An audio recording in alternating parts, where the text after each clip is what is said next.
I'll shut up. I've got to mute the volume on YouTube as well when it opens. Um, Well, because it might come across. it's opening up right now. Ooh, it's It's nice. so nice. Hello, everybody. Welcome back to another Reality Skewed Gamers lunch stream with yours truly, Ranger J 1999. I'm lying. It's the Jedi Academy. Damn. It's another Saturday morning with the Jedi Academy, where we drink coffee and answer your questions about Star Wars Galaxy of Heroes. Good morning. It is too early. I am here with Hoinsey. There he is. There's Hoinsey. And Yep. we're here to, well, do some Q&A with you guys about the game, eh? But that's pretty much what the show is. You guys come on in, you ask questions, and we try to give you the best answers we can, and hopefully we don't cause too much brain damage throughout the community. It's pretty simple. If you have a question that you want to pose to us, all you need to do is put your question into the chat.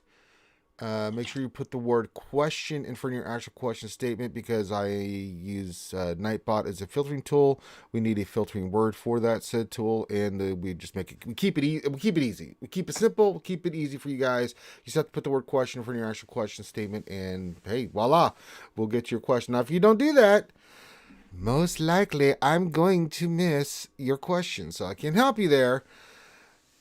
Can't, but if you want your question asked and answered, make sure you follow that format. Make sure you hit the thumbs up and subscribe, all that good stuff. If you'd like to support the channel and everything we're doing, you can become a Patreon member. You can do super chats while we're doing the stream. And if you really want to get our attention, you can put your question in the super chat. You can get it scooped up and get it rocking and rolling. So, see, we're all just one big happy familia there. So, but yeah, definitely hit the thumbs up. It's YouTube, man. It's the algorithm. It's about watch time and likes and subscriptions and breakfast cereals and all that other hoopla. All right, Heinzie, how the hell are you this morning? What is Heinzie? Yeah, I'm good, man. Yeah, pretty. Yeah, Doing got a good. win yesterday. Morning, everyone. So won by Okay. I think about 25 odd banners or something. So I'm feeling pretty good right now. So it's two Yeah. wins in a row and leading to the Yeah. final on Monday. Yeah. So Yeah. Okay. life's pretty good for me right now, man. Yeah. Pretty happy. Mm. Less preloading. I understand. Yeah. Yeah. You got a lot better at it, man. You don't do it as much as you used to. I'm pretty proud. I'm pretty proud, It's Heinz. amazing when I actually concentrate. I actually, tend Yeah, to it's play funny how better. that works. Funny, isn't it? Yeah, Yeah. yeah. Um, Don't dick around. These things tend to happen. Yeah, good results. It doesn't mean you're always yep. win, but you get pretty good results. Throwing that out there. Well, it looks like the gaming geek has joined us as well. Look at this. Look at the put him on that guy. Look at that hair. Got the hair all fixed up and everything. Look at that college steadier person there. Gaming, how are you? I'm tired. And to be honest, I have failed you in the class department. I am not doing so well. Why? That's unacceptable. Gaming? It's pre-calculus without a graphing calculator. It's pretty hard. I know it is, but you get your ass in there. It's pretty You hard. better get a C in that class then. If it's not a class, if it's not one that you're really good at, then that's okay. I understand that, but you better pass. You better get your listen here, young man. If this potato head I'm idiot can trying, get a okay? bachelor of I'm science, trying. if I can get my bachelor of science and average it and get an A average, then damn it, you can do it too. There's no reason if I'm not brain dead and I was working. No, you go get that damn diploma. But no, there were some classes I was just like, yeah, God, statistics. I wanted to scratch my face with like a dirty claw or something, that was just rusted and just like, yes. Not only am I getting tetanus, but I'm scarring my face for life. I understand, buddy. Just sometimes you have to do what you have to do. It's the law of the land. All right, Yep. well, let's talk a little bit about old Star Wars Galaxy of Heroes, eh? Not much going on this week again. It's been kind of a slow couple weeks here with the old game. Oh wait, we had kind of a big update there, Heinzie Doodle, in gaming. Yeah.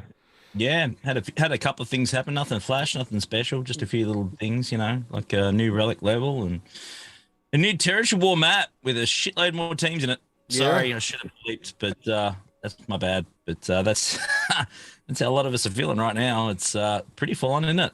It really is. It's interesting. I mean, we're having to put a little bit more teams down and stuff, and it's going to be an adjustment. But there's always an adjustment anytime there's a new game mode. I can't say that. I interviewed Crumb on Thursday on the lunch stream, and we got into the testing program. We got into like what they're looking at for feedback and everything, and how involved they are with that feedback. And you know how well you know that too, Heinz, because you talked with them about this. Yeah. You know, be legit about like play it, say what's good, not just don't say what's bad, say what you like about it, but it's also say what you don't like about it, and also post in the forums, post in whenever, but be constructive. Say I like this, I don't like this, and then say what's your solution. Right, that's the best way. Like because Crumb said on my stream on Thursday, he looks through everything. Their team looks through everything. It's not just what we tell them. When we tell them, we can try to convey your guys' feelings with our own thoughts mixed in with it, right? We have our own opinions about things. And hold on, OBS is being stupid. Let me. But I had enough of this nonsense. All right, listen here. You listen here, internet. Everyone, hang tight. Definitely communicating more. I think that's a good thing. We discussed this already. We know they do testing. We know they go to a lot of trouble to make sure that everything rolls out, and sometimes it just doesn't work. There's just not. Yeah. I'm a tester. Just no way to catch everything, guys. Trust me. Of course not. I mean, we test the hell out of it, but it just and a lot of changes and stuff that Crumb was talking about, like the changes and the stuff that we had an impact on. Lord Vader and Maul and Kenobi and Cat and Executor. I mean, there's a lot of stuff that we test, and you just don't know when it goes into the live environment. They're just because I can tell you that the testers and everybody, as soon as it goes live, we're like looking at it and trying to see if there's anything we're missing, and if we're catching it, or if somebody catches it for us and lets us know, we're letting them know like, hey, we got to get this fixed. So. So really give your feedback on the TW changes, what you like, what you don't like, and then what are your solutions. That's the most important things. How do you think, like, great example, how do you think the matchmaking is working? Do you think it's being fair? Do you not think it's being fair? It's hard to gauge off the first matchmaking, isn't it? No, it's gonna be a few times. Yeah, give it a couple rounds. Yeah. It's tough. I mean, what we need to do is, and it's mentioned in there, and I hate this word, we have to somehow get rid of sandbagging. I think that was the idea of the new matchmaking system. Whether that's actually been successful or not, it's too soon to tell. But I'm sure that because they've made changes at this point, and if they're still not right, they're going to go back and make more adjustments. They're going to do. It's just a matter of time. That's what they're going to do. Yeah. So I wouldn't throw the baby out with the bathwater just yet, guys. Look, I'm certainly, the matchmaking that I've seen overall, it has been pretty good, but there's going to be anomalies. We actually had not every guild's identical, and there's going to be different ones, and there's going to be anomalies. And unfortunately, with situations like this, Ranger, all you're ever going to hear are the anomalies. That's all you're ever going to hear about. Talk about them. I mean, I can say ours was pretty on point. I didn't see anything, but that doesn't mean that you guys aren't seeing something different, and it's important to let them know that that the matchmaking, and be specific, like they had this and we only had this. I mean, again, they're looking to make adjustments and fine tune it. So, please go on the forums. If anytime you get a survey, put that, answer those if you have the time. Trust me, I know people have real life stuff going on. The other thing was the big gear changes there, Heinz and Gaming. Let me ask you, Gaming, because me and Heinz are old crusty turds that have been playing this game since we were born. Yes, he's right. And you're a newer player.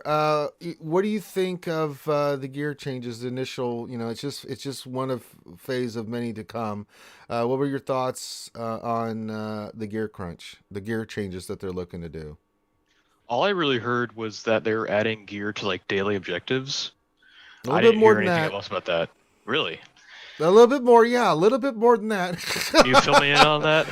No, you can go read it. I am not going through that entire thing. It was a big Okay. post. Okay. All right, Well, we'll come back.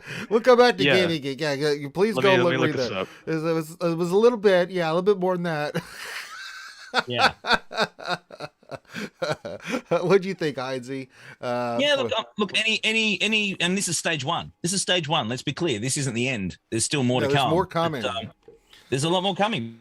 But yeah, look, the gear changes, any gear change, let's be honest, is a positive. It really is. And it needed to be. I think we've all been discussing it, and we hinted on it the other week when we had Crumb on, that, you know, there was something in the pipe works that they were going to improve the situation when it comes to gear. There's not one mention of Kairos. That concerns me a little bit because Kairos are nasty. The drop rates are terrible.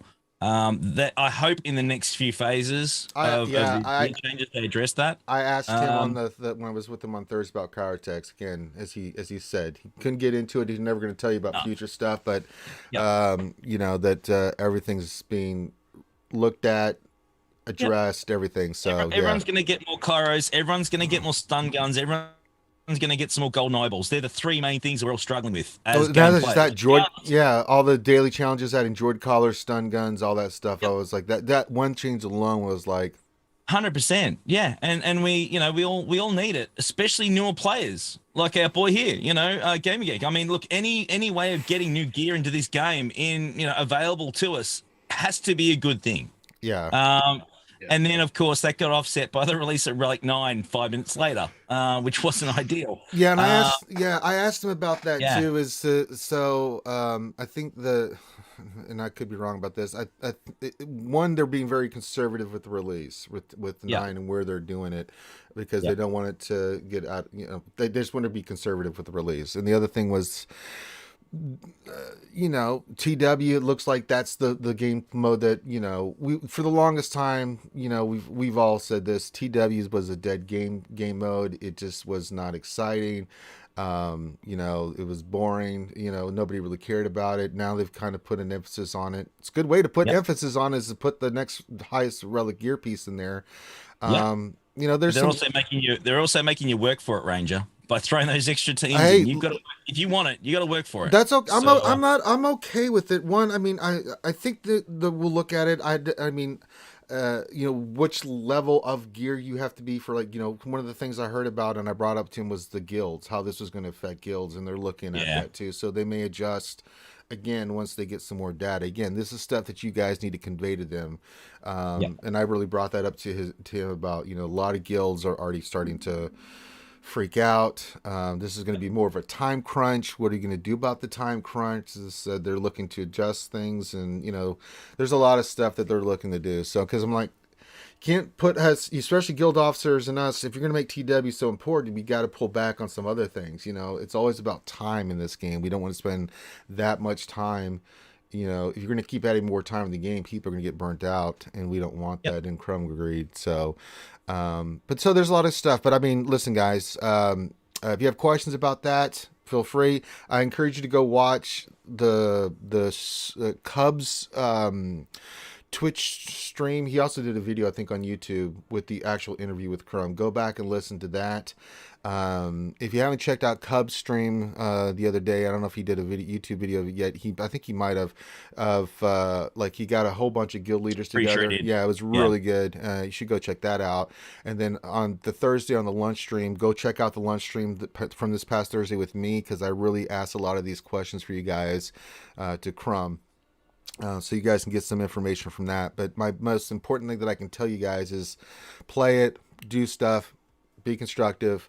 Again, what you like, what you don't like, what's your solution? And they are listening. They are very much listening to the feedback that you guys are putting in. And you can see that they're trying to, they want to make the game better, Heinz. They don't want people quitting, and I think the gear crunch, and as more and more stuff gets addressed here, because he said it's going to be over the next couple months that, the different, how many phases it is going to be coming to be addressing, this. I mean, I don't know how you felt about it.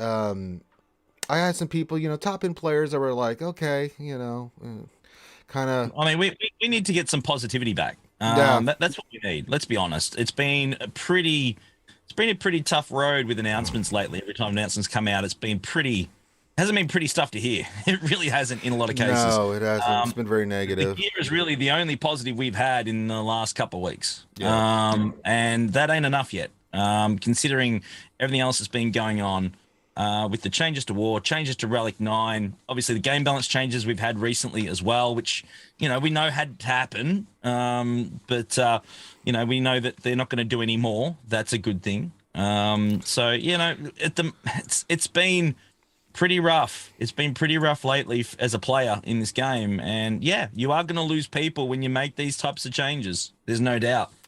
Yeah. Have we seen it before? Yes, we have. Yeah. We saw it last year when Relics came out. I think we all Or agreed. 2019, yeah. The game's dying. Look, honestly, if I see that, I swear, if I ever see that in a YouTube vid, if anyone ever does that, here's a tip. If anyone decides to do a title of SWGOH dying, don't do it because I ain't watching it. Like, No, seriously. I'm not watching it anymore. I'm not watching it. The other thing too is we got into Conquest. We talked about the time sink, and he was really emphasizing they are really looking to address your guys' concern, and they are listening about Conquest. So, and he said he sent it up multiple things to the team saying, hey, this is what we're seeing, blah, this is what the fans are saying, this is what the testers are saying, this is the changes that should happen and stuff, and they'll make a decision hopefully. And he said by next Conquest that the next Conquest is going to be right after this one. Oh my God. Well, because No. here's the We're backing reason, it up. because they were a month behind, so they're trying to get this condensed, and then they'll make changes. As I said, they'll make changes every 3, and they're going to look at the changes for the next one and try to get those implemented, as quickly as possible. So for the next Conquest, it'll be ready to rock and roll. On this. So bite down again, guys, for another 12 days or 14 days. Okay, you stick and bite down hard for one more, basically, is what I'm hearing. Yeah. All right. So let's start getting to the questions. Did you get a chance to look at that there, Gaming Geek? Yes, I did, and I'm very excited because I will finally be able to get more teams put together easier instead of just focusing on one character at a time like I have been with the SLKR grind and finishing that recently. I can get more characters. I'm closer to a full Relic Revan or Jedi Knight Revan team now, so that's pretty cool. And I think I'll be able to get like a Resistance team rolling so I can get Rey, so I can destroy any SCs I see in any other battles. I forget the name of them. Yeah. Scott, but we should be fast tracking players like you. That's the whole idea. That's the whole point of all this. I mean, Yeah. they did a really good job of, when they did the character double rates and everything, right? The expedited farm. But the problem is they never addressed gear, because that was the biggest thing that was more of an impediment. And it's not like when we first started the game where shards were as important as, say, like the gear. It was kind of even back in the day, but it's totally about gear now.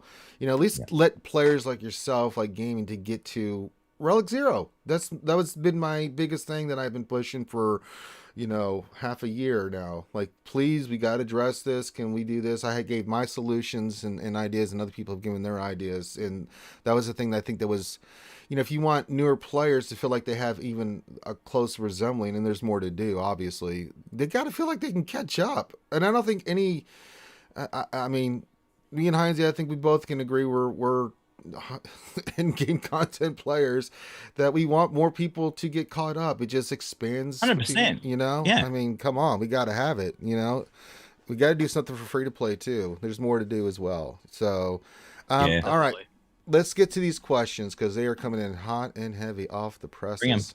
Bring them, guys. Bring it. And I don't want to see any questions about Heinze's mom. We already talked about her last night. She's a saint. We've talked about it. She's a saint. And I'm going to meet your mom one day, Heinze, and she's just going to come up and slap me in the face. Yeah, she's going to punch you in the head. Yeah. And I'll let her, because, she's not going to be able to hit me that hard, and I'm just going to be like, I deserve that. Like, hit me again. I suck. I know.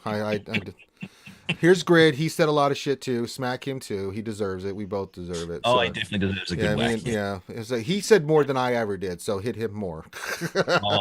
Doing that. Unless she gets like a switch or something from the backyard or something, just starts cutting us. Oh no, that would be horrible. All right. Make sure to hit the thumbs up, subscribe, all that stuff, and let's rock and roll. Let's get it going. The almighty Chalky Milk. Oh, it says, question, what is your opinion on my name? It is a great name, sir, for you are strong and powerful, like your name suggests. For the almighty Sounds Chalky delicious. Milk. Yes. Full of vitamins and minerals for all those grown boys and girls out there.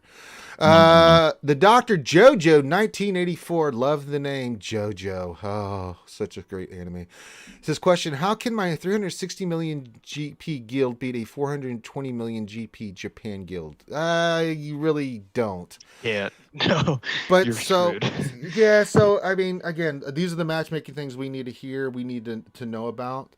So Yeah. if that's the case, now they also with the new TW changes, it's supposed to be the match is supposed to change. Where if you go on a losing streak, it gets easy. The matchups are supposed to change so you can get that win to keep protracted losing streaks going for a long time. So, but that's a great example. If that's the case, I don't know if that's what you're saying. If that's what's going on, Dr. JoJo, definitely need to post about that, saying, hey, this is what we got for the matchmaking. But again, give it a couple, see how the matchmaking goes in after this. But definitely that's the kind of stuff that they need to hear, because Yeah. that's That can't go on. That can't continue. yeah, I mean, my guild's 380, and even us and we've got ass loads of shields, so that would not be a fun matchup even for us. Like, okay, I see what you did there. So I'm sorry to hear that, Dr. JoJo, if that's the case, but we'll see how it plays out in the end. I do like to Because get how do they fall, bro? That's Just right. saying. The Nav, well. He says, question, what changes would you make to TW now CG has released the new fair version of TW? Roll back number of squads per area, maybe tweak the matchmaking to include GLs. I don't know if I would force people to do GLs. I think you need to keep agency to the guilds, what they want to put down and stuff. I don't like forcing zones where you have to. We've done that before where it's like, they try to force you to do certain things. I hate that. I don't know how you guys feel, but I can't stand that. I couldn't stand it. It just, bleh. Maybe they can tweak. I don't know yet. I mean, I'm playing it right now. We're setting teams and stuff, and it's a lot. For me, it's a lot of teams. It's a lot more teams. There's no question about that, guys. So How many teams you got to set, Ranger? How many have you got to set? well, so I set 4 in my normal one, but like there's it's what, like 30 something. It's way more than it used to be, right? It's a lot more teams per zone, so it's like shit. It's like, wow, there's a lot going on here. So you're about 35 or so per zone, something like that, yeah? Is that where you're at? 36, I think, wherever we ended up. 36, Because, the okay. other thing that, it has to be taken into account, too, it can't say how many people can join, right? We talked about this, that it was on Cupstream, too, that, real life happens. There's just times where, I think we had 46 join, because we had 4 people that, they can't make it. There's certain times where real life's happening and they can't commit. Our policy in our guild is, if you can make TW, great. But if you join, you have to go full. You're committed all the way in. Yeah. But if you can't, say, hey, look, I got a business meeting. Hey, I can't be there for this one. Just let us know ahead of time so we can kind of prepare for it. And I think that's what a lot of people, and I think that's a reasonable expectation that, real life comes first. I'm sorry, it does. This is just a game. I know people are fully committed, but it's a lot more than what we were setting. So I think I said. Well, yeah, go ahead. Well, I've got to set 50. We got to set 50 in my guild, 50 in each zone. So yeah, that makes it's a lot. 50. So basically, I need to set 1 team in each zone plus a ship in each as well. So yeah, you can say that it's matchmaking sucks, but hey, it's as tough at the top as it is at the bottom, guys. Let me tell you, it's a stretch on everyone. It really is. But as I said at the start, man, new rewards. They want you to work hard for it. Yeah. Make no mistake. And look, we'll have to see how it plays out. As far as changes, you could dial it back a little bit, but I don't know. I don't think it's really going to make a big difference, to be honest. The biggest change that I would make is the reward ratios. I think that's probably something that would be addressed. In my opinion, I think that's something that's the Yeah, most I agree. important. So if you win, you get 6. If you lose, you get 1. Yeah, It's going to be something like 6-2. yeah, As a minimum. like you get 6 and the loser gets half that, so 3. I think 1 Yep. was Yep. what was 6-3, 6-2. I could live with that because at least even if you lose, you're still making reasonable progress Yeah. to unlocking a relic 9 at that level. If you have access to that level, that GP. But yeah, the gulf between a win and a loss is enormous. If you lose every territory war, you need to do 19 more to get a relic 9 in comparison to someone else who wins everyone and gets in 6. The disparity there is just too big. Yeah. It really is. And yeah, I think that's probably the biggest thing that needs to be addressed. The zones, I think that we'll try it and we'll see how we go. And if there's enough uproar, they'll change it. But I don't see that as being a massive issue Yeah. overall at this point in time. I think everyone just needs to adapt to it. And the smarter guilds with the great officers and the smart strategy guys, and there's a lot of smart people out there, guys, they've already worked it out. I would have liked a little bit more notice as far as how many per zone. That would have been nice. Yeah, the thing that I agree with you because it was not really explained like per. No. We got the new gear and everything like that, but one thing they didn't do was break down like what we're gonna need per zone per, team and stuff. And I think they should have made a post about that. They didn't. I don't know why they didn't, but that's a boo boo on CG there. Sorry, CG. Again, me and Heinze will praise you and stuff when you're right and defend you, but I can't defend that. I just don't understand that. I don't know if it was rushed or whether it was It because wasn't war was rushed. It wasn't rushed. I just think they just dropped the ball on it, man. There's just no explanation. Like you're putting out all this great information, but and TW is going to be your baby. You're changing it, and you're adding the Relic 9 and all this other. It's not just a Relic 9. People forget the Relic 8s and all the Relic 7 and all the other gear that's coming along with this. Yeah. It's a lot.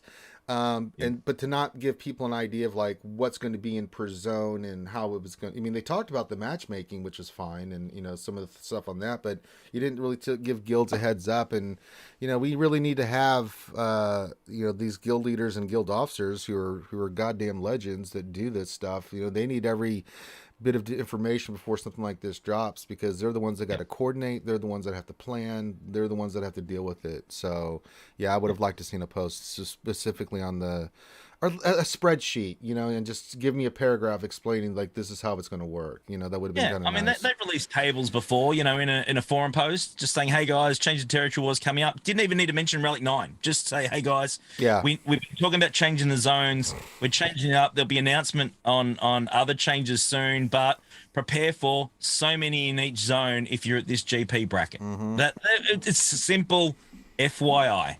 But that. When it released and it opened after the join period, and every single territory war officer had to scramble for 24 hours to work out what the hell they're going to do to work it out. And down here in Asia Pacific, mind you, it opened at 4 a.m. So none of us even saw it until about 4 or 5 hours in as well, which gave them less time to prepare. I think that was a bit harsh. So yeah, I think that we definitely need to hear a lot sooner. Yeah, I agree. 100%. I agree. Gaming, you're being kind of quiet. Are you just letting all this wash over you, man? It seems like you were like, when did this stuff happen? Pretty much, and also the class. I get it. Yeah, it's melted your brain. Not that really. I mean, I don't have much input on this because I'm such a lower guild. The only thing I can say is that my guild does not. I didn't know about any of this or anything because my guild doesn't communicate. We just do stuff. No, it's in your prime example. Not everybody checks the forums. Not everybody checks or watches YouTube or watches videos or follows content creators. Trust me, I get it, brother. But yeah, it's a whole new world. Knowledge is power. Knowledge is power. Yeah, that's all about. Let's see here. Nav question: is Murky now over? Given that the top 5 rewards are the same as 60 through 40, is there any point in murking Cranko or there's no benefit? No, I mean it there really is. I mean, go ahead for it. Go ahead, Lindsay. Oh, sorry. You, If you you beat don't me mind, to it. Yeah, go for it. yeah, I do Merc. You guys know that I Merc. We've talked about this on here before. You dirty There Merc. is absolutely two reasons we still do it. Number one, we can still fit one extra C pit in every once in a while. Yep. If the cap hits, regardless. So it's definitely worth it to try and get some more goodies out of it. But the core importance of Merking, in my opinion, I don't do it for the rewards. That's not what I do it for. There are guilds out there that can't complete these raids. They Yep. can't complete the Sith raid, which will be simmed soon. So there'll be less of a reason when the Sith raid is simmable, to be fair. And the other reason is that people can't do the C pit, and you can help other people get minimum rewards. And Yeah. in my opinion, I do it for the satisfaction of helping out a guild that can't get it done. That's why I do it. So with that in mind, Merking's not dead. There will be less of it, Yes. obviously, but there'll also be more demand by many guilds out there that can't still get this stuff. Yeah. And they're not going to want to fall behind. So there will certainly be options to do it still with Merking. Absolutely. Absolutely. I agree. All right. Next question from Psycho Drums' question. 6 million GP perspective. TFP is kind of an old man out in executive requirements. How would you use a character in PvP after going to Relic 5? Empire, Darth Vader Empire, EP Darth Vader Empire. He's just one of those characters, Heinze, that pilot. I mean, I know he's relict, but I'm not going to use him in the team still. I mean, my Imperial Troopers are pretty set. I'm going to have Lord Vader here soon. That team's kind of set. Maybe as a cleanup team with something, but I use a ship on the Empire fleet, but I mean, it's not like when we first started the game where he was like legit back in the day. I just don't find no place you would use him. He's just one of those characters that maybe you can use him once in a while somewhere. But I mean, do you have a team or anything like that? I mean, you're not using him with Lord Vader, are you? No. He's just out of the loop. At least with Mace, I can use him on my Kenobi team. Like, hey, Mace, you get in there and get killed by Cat. Mace is a meat shield for for JMK. Yeah. He's a great meat shield for that. And that frees up your General Kenobi to use somewhere else. So that's not a bad idea anyway. It's a good strategy. That's science, baby. Hey, we're not going to get the opportunity to use every character. We're just not. Some will be useful, some will not. And that's just the way it goes. I mean, just don't talk to me about useless characters. I got a Relic 8 Gamo Guard and a Relic 8 Cup, and I don't get much use out of them. So no, you've done that yourself. You have done that yourself, Anakin. Not complaining. My choice. Yeah, it's totally my choice. Not proud of it, but done it. Yeah. But yeah, I mean, you can use him. You can definitely use him on an Empire team, Psycho. I mean, he's always a good fit to put in. But I mean, out of all the Empire teams as you get up there, I mean, some of these characters just fall to the wayside. I mean, they're still Jedi. Like, I just don't use them. It just, it's like, I mean, even being forced to relic some of them, it's like, okay, great. Whoopity doo. Yeah. What else? 73 says CG is saying that this is stage 1. So is Thanos still not showing up until stage 3? I just want to know how much time we have before the snap. I thought it already happened with Vader. I mean, I don't have any idea when that rest of the stuff is coming, so I can't tell you. Heinze doesn't know. I don't know. Gaming Geek definitely doesn't know. So I mean, Oh, nothing happened. August. Yeah, August. Damn it. Isn't it October, Heinze? I don't understand. What do you mean? The obvious answer is August when you don't know. When you're not sure, it's definitely in August. Like, what do you mean, Heinze? Look, it'll be soon. I mean, look, we predict that things like this are going to happen further down the line, don't we? And then they pick up on us and go, pow. Yeah. So with the way they've been doing things lately, it could be a matter of a couple of weeks. It could be a month or 2 weeks. You just don't know. And, but once you know, well, I mean, you can't even really prepare for it anyway. No. I mean, the gear changes are going to happen. It is what it is. We're going to have to live with it. We're going to have to accept it or not. But yeah, hey, any changes to gear for an increase for the player base, bring it. Yeah. And bring it now. I don't mind. Just do it. Just while you're rolling it out, don't drip feed it. Just drop it. And then let us work out how we can make it work. Yeah. I agree. Let's see here. Plagued Heart says, as a member of a 150 million guild with mixed GP levels, 1 to 6 million, Well, Relic 9 doesn't seem to be as important. Relic 8 is on the minds of folks between 3 plus or 3 plus million. How worried are y'all about guild impact? Worried. I'm not worried. I'm what's the best word to use here?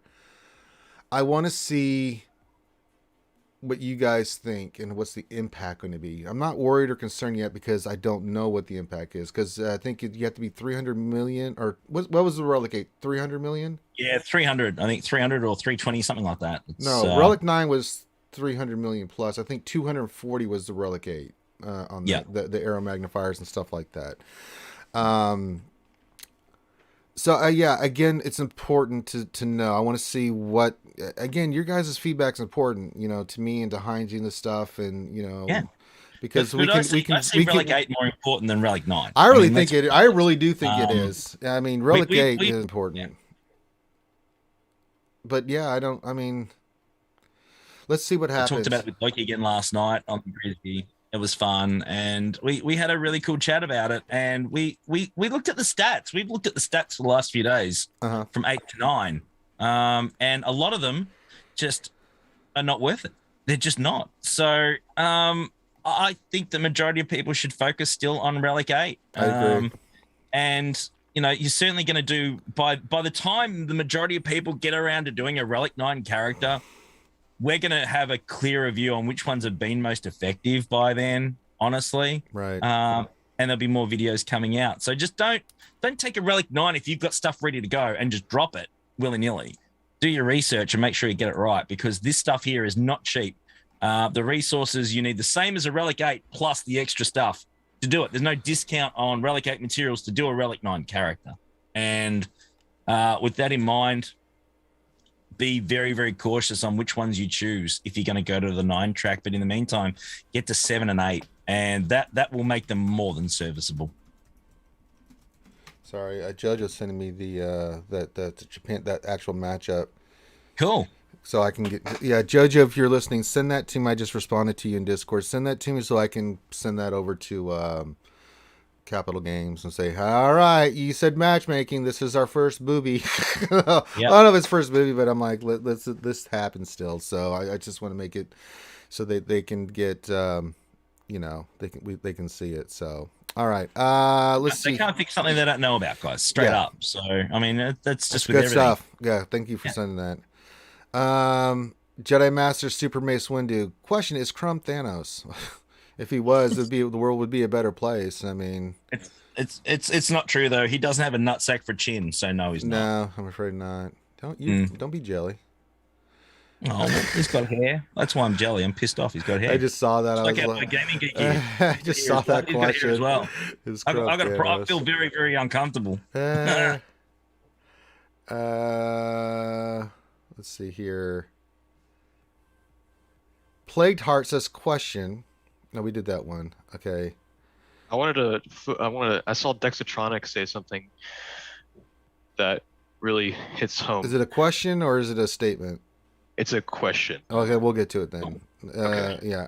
Okay, I got it. I got it. It's further up there, but I got it. Yeah. So I'll get the questions. So if you see a statement where they didn't ask a question, they'll put the word question in. Feel free to tag those. But I can't see the chat, so it has to be a question. But I do see his question here, so we'll get to it. Wolf Phil says question: how can you be constructive when you're down 60 million GP and 100 GLs? 280 million guilds, 49 sign up versus a 350 guild with 47 sign up. Be constructive about what you don't like. I mean, just say this, just like JoJo did. He sent me a screenshot. He said, this is what I'm seeing. That's what I need. I can send that up to CG and say, hey, this is what's going on. That's the kind of stuff and the feedback that we need. It sucks that it happens, but I need to know. It's like if you run into a bug, send it to me. People do it all the time, and I'll post it to CG and say, hey, here's the bug. If it hasn't already been posted, a lot of times the bugs have already been caught by somebody else. But I mean, like, this is something that I need to see. CG definitely needs to see and say, hey, we're trying to fix matchmaking. This is not gonna work. Now I don't know. One of the things that I need to know too is and I don't know if you guys will see this, but even though it's a 420 million GP guild higher than you, the matchmaking's supposed to match you up against, your GP levels that go into the TW. So on top of showing me the difference in when you first get matched, the matchmaking, is the matchmaking saying you're facing a 420 million GP guild, or is it a 420 million GP guild that's at 360 million GP because they only had like 44 people join? Yeah. And then what was the impact of that? Those are some of the stuff that I need to know and CG needs to know. Those are really important questions. So send that in, and I will get that passed up, guys. Listen, the feedback's there. Crumb said he's listening. They're looking. This is the stuff we need to know about, so we can send it to them and make a difference.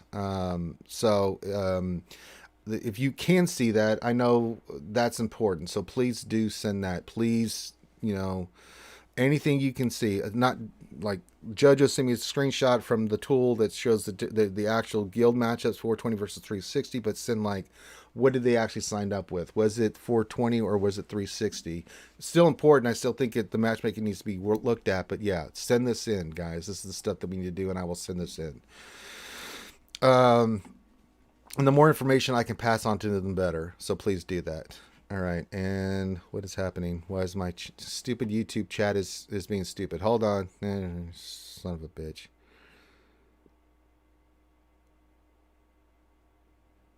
All right, thank you, Jojo, for that. He sent me some more stuff. Yay. Let's see here.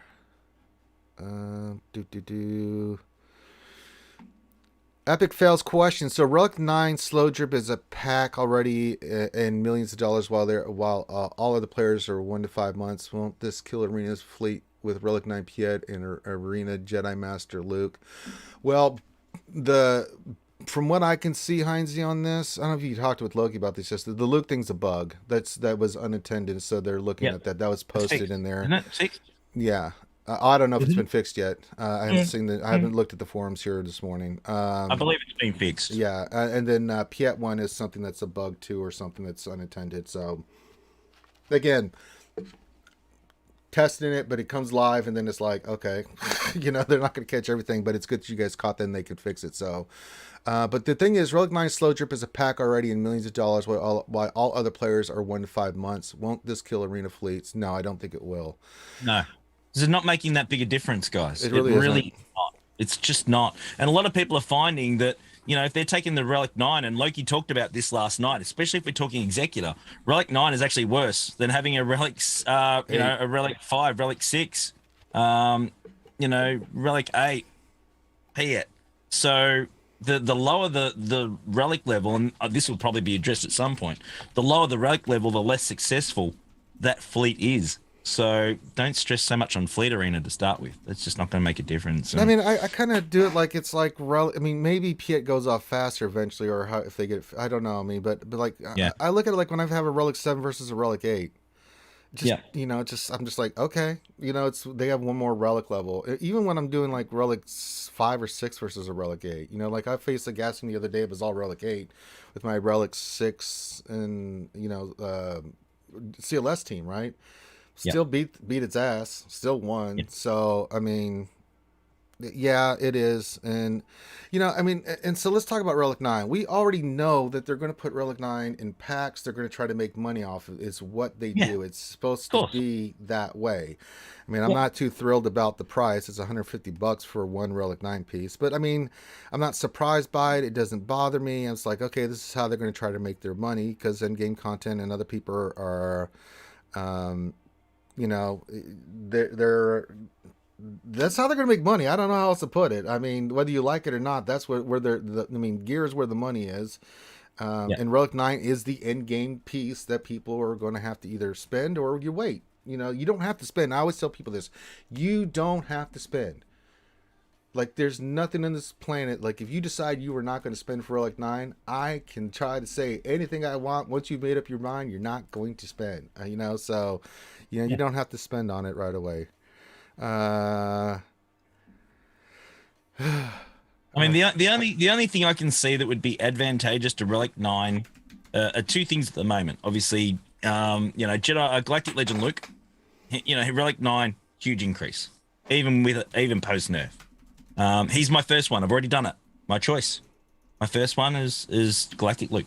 Yeah, I'm The only the other ones that I can see later on that I think that would be useful at this point in time are going to be anything revolving around Lord Vader, if you have him. So, Yeah, I'm kind of my two that I'm kind of debating on. I was thinking about there's three. It's either Lord Vader, save it for Lord Vader, Jedi Master Luke, or Rey. I mean, when I'm looking at GLs, I'm not even thinking of Piet. You know, at Ray this Ray moment. doesn't get a huge increase. We went through the stats, and Ray's okay, but nothing amazing. But But her I her would damage hate to come up. stacks, her damage stacks Yeah, because of her way her kit's been redone. That's why I had her yeah, up there. yeah, yeah. But Lord Vader, Relic 9 Lord Vader. But the thing that concerns me more is a Relic 9 Royal Guard and a Relic 9 Stormtrooper.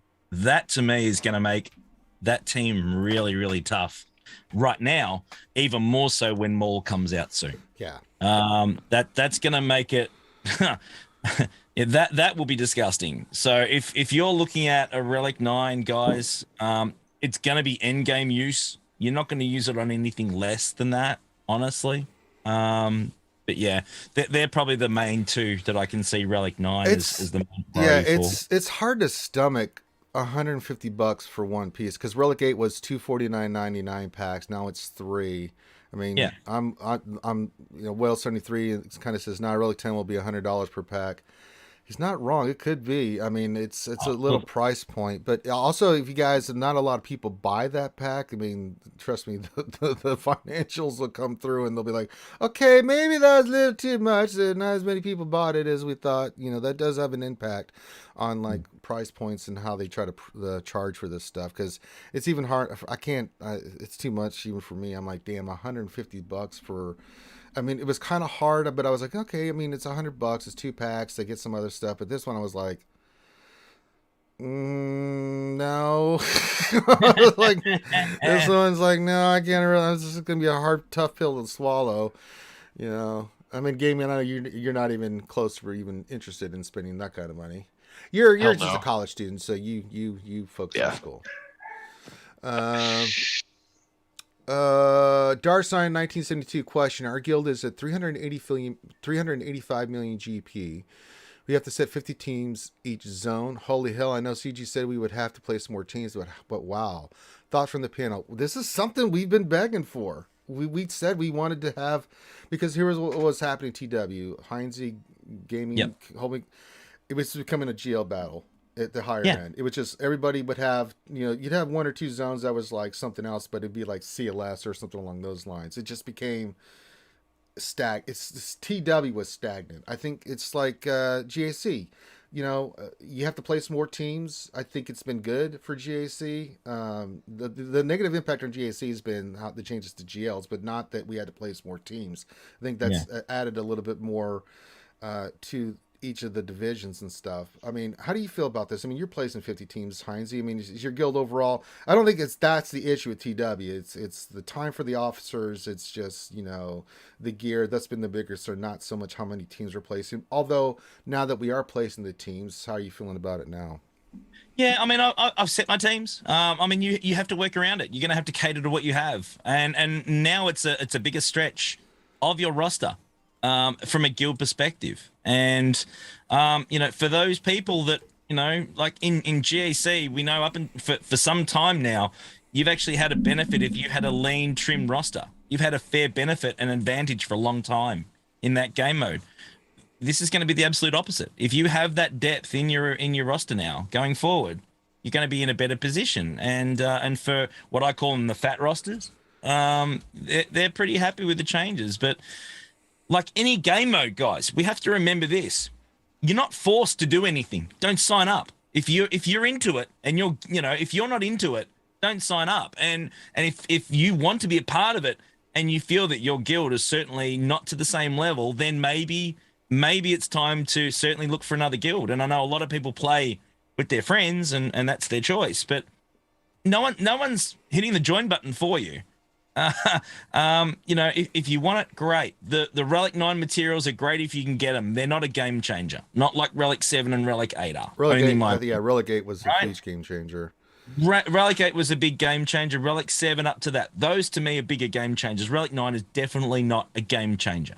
And with that in mind, I would not panic too much. Will there be changes to guilds? 100%. If you've got a guy with a fat roster in your guild who is what I would call it, carrying the guild, with their deeper roster, they're not going to qualify for a lot of this new stuff, and they're going to want it. So they're going to move, and be prepared for it. This has happened before. When Raid came around, the Sith Raid came around, when the challenge pit came around. This is not a new problem. This is a very common thing when a game mode changes, and there is always that dynamic change, and that will happen again, 100%. To play the way you want to. No one's forcing you to hit the join button, but just don't be upset if people don't want to. That's their call. Absolutely. Jay Smitty just donated $5 in the super chat on YouTube. It says not only $145 for Ranger to get to Relic 9. Well, I'll put it to all right. Let me put it this way: if you want to help me with my packs and me getting it, then do the PayPal. It's linked in the description. Because YouTube's just took 40% of that, so I actually got it's $147. They take 40 now, do they? Or 35, whatever it is. It's like 35% or whatever it is. I thought it was 20. No, that you're thinking Twitch. Twitch takes less. Oh shit! No. It used to be when I was on YouTube streaming ages ago. It was 30, but I think it went up. So I mean, inflation. But no, thank you for the $5, Chase. It's very much appreciated. But as I said, if you want to help towards me getting those packs, feel free, because I don't make a damn thing on YouTube. I'll tell you that much right now, man. It's ridiculous. YouTube is such a shit show. I'm not gonna get into that right now. Darth on 1972 question. My only disappointment with the entire road ahead are the rewards from TW. I know CG wants to focus on winning, but one Relic 9 for loss is really a dick move by CG. Thoughts? No, we're with you on that. I don't think anybody here. Yeah. Ratios are off. Ratios are definitely off. 100%. Yeah. 100%. I need to write that down because I need to write something about that. Yeah, ratios are definitely something that needs to be looked at. And they need to be something along the lines of either 6-2 or 6-3, something like that. That would be a fair number for participating, because now you're going to spend more time playing this damn game too, right? So, I think that, only getting the one piece, that's definitely kicking the balls. I don't think that's right. So I think 6-3 is fair, 6-2 at a pinch. 6-3 would be my choice. Yep. All right. But no, we're with you on that, Darsan. Question from Whittle23. Does the matchmaking update for TW mean that they're going to update the matchmaking for GAC as well? We're not going to talk. I can't talk about anything that might be coming up in the future, whether it is the case or not. So, sorry. Now, Heinz in game, if you want to speculate, you can go right ahead. Oh, look, I think that the door's definitely open for changes to GAC. Whether that happens or not, I'm unsure. I mean, GAC now is probably one of the lower reward structured events now, right? Game modes. So it would make sense to accommodate, new rewards in some way, shape, or form. What that is and when, who knows? But my opinion would be that it's only a matter of time that they would definitely look at it if they haven't already. Yeah. All right. Psycho John's question: is there any visibility anywhere in the TW or TW tools to see how many players an opponent guild signed up? No, I just saw the thing from Dr. Jojo with that matchmaking. They have no way to see how many joined for the match, so they have no idea. Reach out to the guild and ask them. Yeah, well, I mean that's one way, but but no, I don't think there's a tool that does that. So. I don't know. Gaming, Heinze, do you think that you should see how many people joined for that guild, or? Yeah, I've been asking. I think that would be a good indicator of what the guild is doing on both sides. I mean, if you're, as part of the matchmaking, if there's, if I sign up for 50 and the others sign up for 48 or 49, it'd be nice to know that, going into it. Yeah. I just, I don't think that really is a huge imposition or a drama to do, and I mean, they'll be able to work out how many are signed up. I mean, the data will be there, so how it can be made available to us even through Hotbot would be great. I mean, the guys at Hotbot, they do some amazing work. If it can't be done in game, then get Hot Sauce to give him license to do something like that, so that people are aware. Mate, the skirts are lifted on everything else when it comes to war with hotbots, so why not? Yeah. Anything to add, gaming? No, not really. You just look like you just have a fried vegetable right now. Poor gaming. Someone get that man a sandwich. Giving him some sustenance and some coffee. Coffee and a sandwich. Let's see here. Darth Sign 1972 question: with the new TW, do you foresee more people in high-end GP guilds mercing a smaller guild to guarantee a win in 4 Relic 9 pieces? Possibly, but I don't. I see the opposite. It's gonna. Yeah, I don't see that happening because then I see the opposite. I think you're going to find a lot of, if there are alliances and communities where they have a group of players that are really hardcore territory war but wanted to play with their friends, there could be combinations where you get the top players together to give them the best chance of winning and therefore getting rewards. So I see shuffles more than anything else. I think that would be the way it would go, but that's just my opinion. So let it be written. So let it be done. All right. What else? Any 3 question. Do you think they for rewards a bit due to real world factors? It seems like they are again pushing players to play more hours daily like Conquest. Yeah, I mean, I just addressed this earlier that hold on.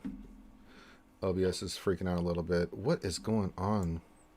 OBS, man, I just updated the goddamn thing and it's still giving me headaches.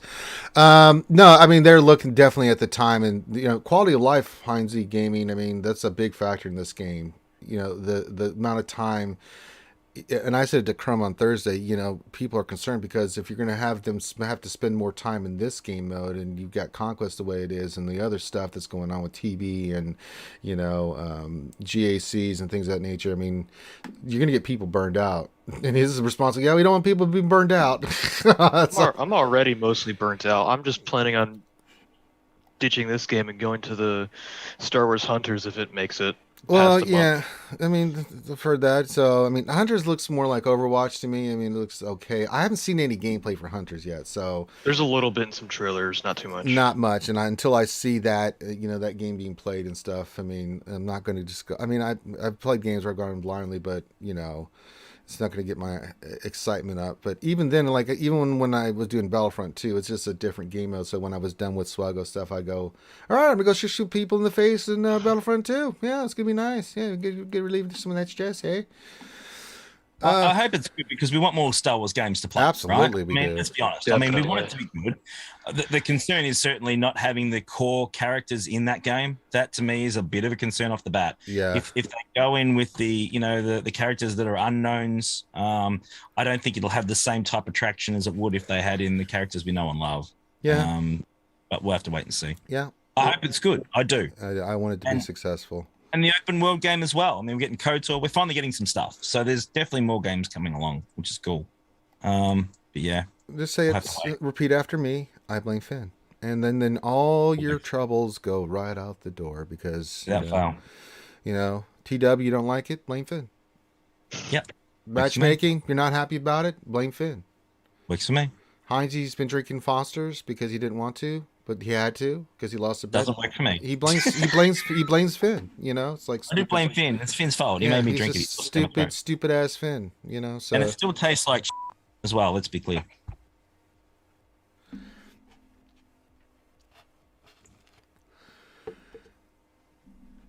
All right. We got the sexy Buddha finally joining us. Well, hello, Sir Loki. Good morning. Good morning, my friend. How are you? Could be better, but are you live? Heinze kept me up last night. I know how that goes. Trust me, I've been fun. I know. First of all, Loki, welcome. It's the Sexy Buddha, everybody. Loki, how proud were you of me Thursday as I was doing Magic the Gathering for the first time in a long time, playing against the big boys? Thought I held myself up pretty well with your.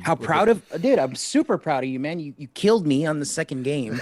that was cool, and yeah, I mean, you said you used to play back in the day, so I mean, you did really well for coming back. Yes, yes, indeed. Yeah, that was fun, man. Yeah, it was a lot of fun. Now, I don't know if you've been listening to the stream or what the discussion's all about. TW, gear changes, things of that nature. Relic 9. Anything you want to just pop in real quick? Or do you know what? We'll just ask the questions and then, you give your thoughts. We'll let Loki kind of collect himself here. Because I'm sure you have a lot to say, Loki. I got nothing to say, man. I think I love the changes, but All that's right. just me. Yeah. We'll see. We'll see how it is today, but everybody's. I think the last message my guild sent out was, "It's all hands on deck, and we got to get the ship." So Yeah. it'll be nuts. What is it? We gotta clear at least what is it? 100 teams to get the ships on top. I guess. Yeah. Yep. So.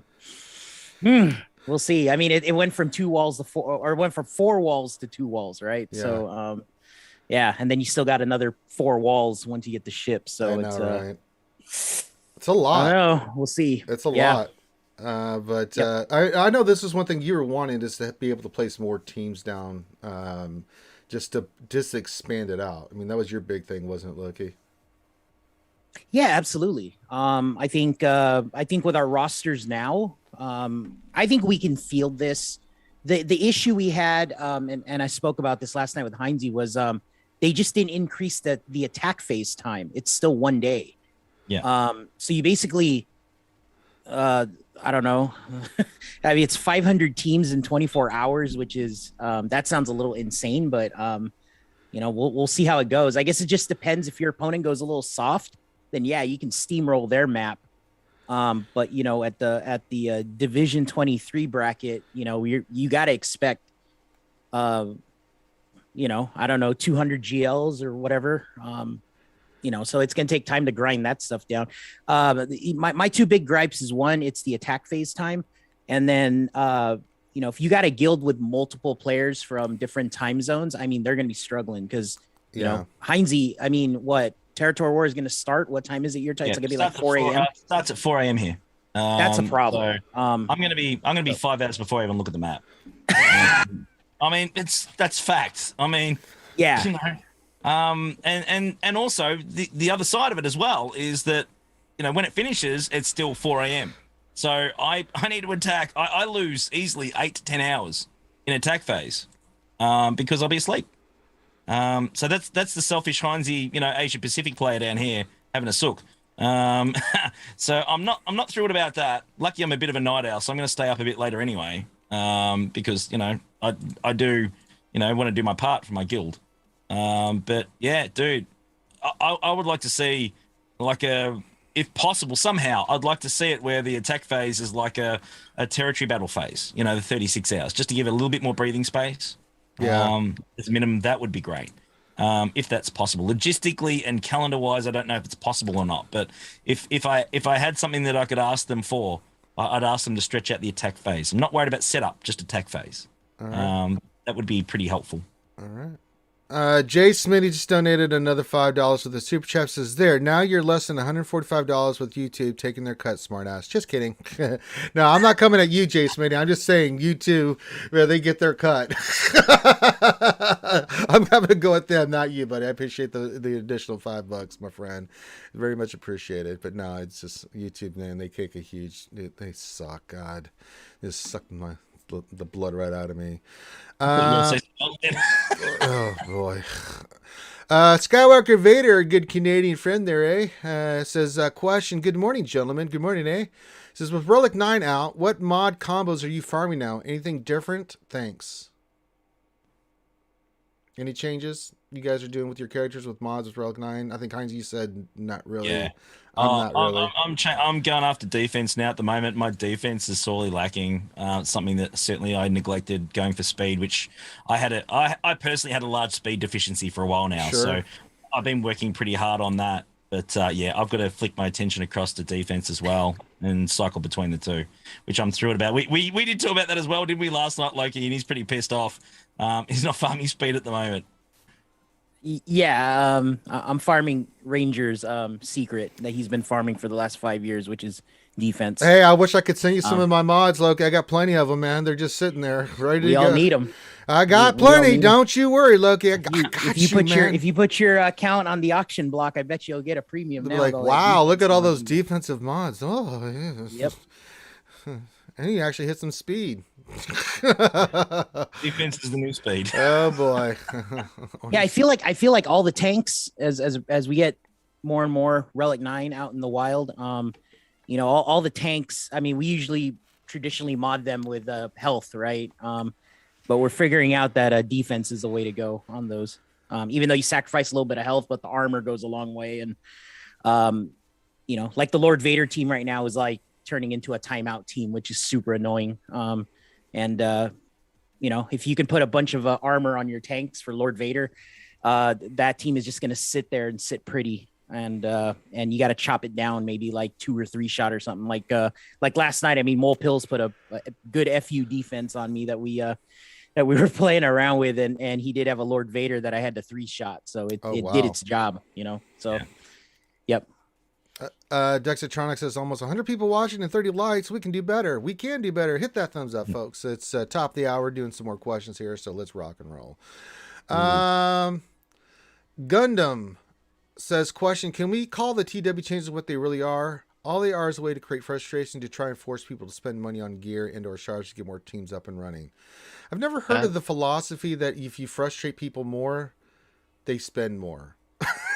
I don't know. You know, people usually spend and just mark. It's normally the opposite, isn't it? Yeah, it's like, hey, this is pretty positive. I like this. I want to get this more of this. Yeah, it seems to normally be the opposite. Yeah, normally the opposite. I mean, kind of my degree in studying this stuff. But every guild's different. I mean, every guild's different. Many have. Well, every person's different. It's a fair. Yeah. I mean, some people, you know, you kind of scare people into spending, but in the long term, that's not going to work as much as people having a positive feeling about stuff. You know, especially if you look at spending habits, right? You know, just as a basic concept, right? You study this, like, you know, typically, and this is not a certain thing, but like men, we buy things on feeling, right? When we get a car, it's how it makes us feel, right? Women typically, and not all the case, they typically buy because they want to know, like, does it get gas mileage? I've got kids, you know, and all this stuff. They ask, like, you know, important questions, but for men, we're pretty straightforward, like, how does it make you feel? Like, oh, I feel cool, you know, that kind of thing. So people will buy too in the game based off that. You know, some people will be scared and spend. Some they're just ambivalent, right? They're just going to spend because they have the discretionary income. They just don't care. They just want the new shiny, blah blah blah. And some people, because they're really positive about the game, like, I really like this, I want to get more of this, and I want to spend more on it. But typically you want people to be in a happy place when they're spending, because, you know, people that are happy about your product are spending more than some people that are frustrated. I mean, that's typically the way it works. Am I on crack here, Heinze? Gaming Geek, Probably, Loki. no, makes a lot of sense. I know, I'm trying. I didn't graduate from the 3rd grade for nothing, you know. Oh God. Not would be the strategy I would go for, is to try to piss off your community to spend more money. Just throwing that out there. Yeah. That didn't work with Battlefront 2 at the beginning. No, it sure in the hell didn't. Oh boy, was that a disaster. Good God, that even pissed me off. I'm like, you want me to spend what? For what? Oh, hell no. Yeah. Like, no. I'll just grind this shit out because I'm going to be grinding it out anyway. Red Ribbon Army question. Years ago, we saw game mode die because people cheated to win because the difference in winning and losing was too great. Do you think we'll see a rise in cheating again in TW?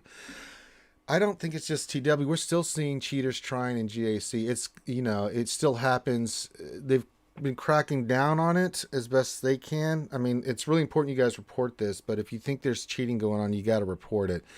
That being said, do you think we'll see, he's talking about the one game, what was it called? Tournaments, where it was just blatant, just blatant cheating across the board. Do we think we will see a rise in cheating in TW because the Relic 9 is where it's going to be at? I don't know. It's not that much Relic 9 per win. I mean, yeah, it's important, but there's always going to be people that just are going to cheat. You know, I mean, they're just... I think the community as a whole, though, we all look out for each other in a sense. So I mean, if you see a dude go in and he just one shot 20 teams in a row, and you can see that right on the little status progress thing when you enter the zone. It'll show you who's attacking. And Lucifer's daddy and all that on the forums, you send them screenshots and they look into it. And the thing about CG, and maybe people don't realize this, is they can go back and you tell them the day and time that you suspect the cheating, and they can look back on that data.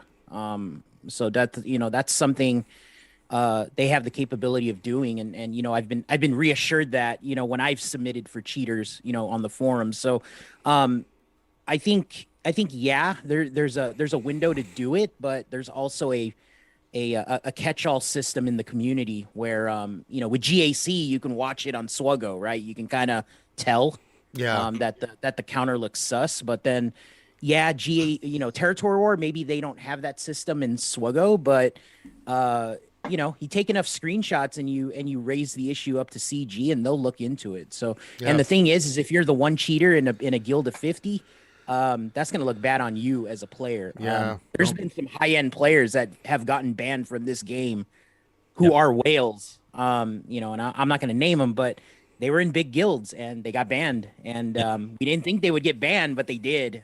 So CG sticks to his gun, to their guns, with the whales and anybody that does that, you just got to be vocal and give them a case, a lot of screenshots and explanation, and they'll look into it, Yeah, and it could be they just, they did a good job. Sometimes that's the case where you look at something, you're sus, and then it comes back and you're like, okay, maybe, okay. It was legit. Also, another side of that as well is that a lot of the guilds themselves obviously don't endorse it because they just don't. No. Because they would just be lambasted everywhere on forums. They would be ripped a new one on, there's specific territory war servers that talk about issues like that where it can get pretty heated.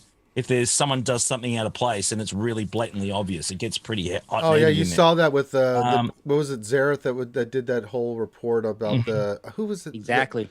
Was it Dylar? Yeah, Dylar brought it up, or somebody brought it up. Yeah. So no guild wants to be associated with a cheater, especially at the higher end. Let me be clear about that, because it's a huge slap in the face from a reputation for a guild. And that filters down as well. That doesn't stay to itself. No one wants to be a part of a guild with known cheaters in it. I've seen and I've known quite a few. They've been removed immediately once it had been realized. I've seen it and heard about it.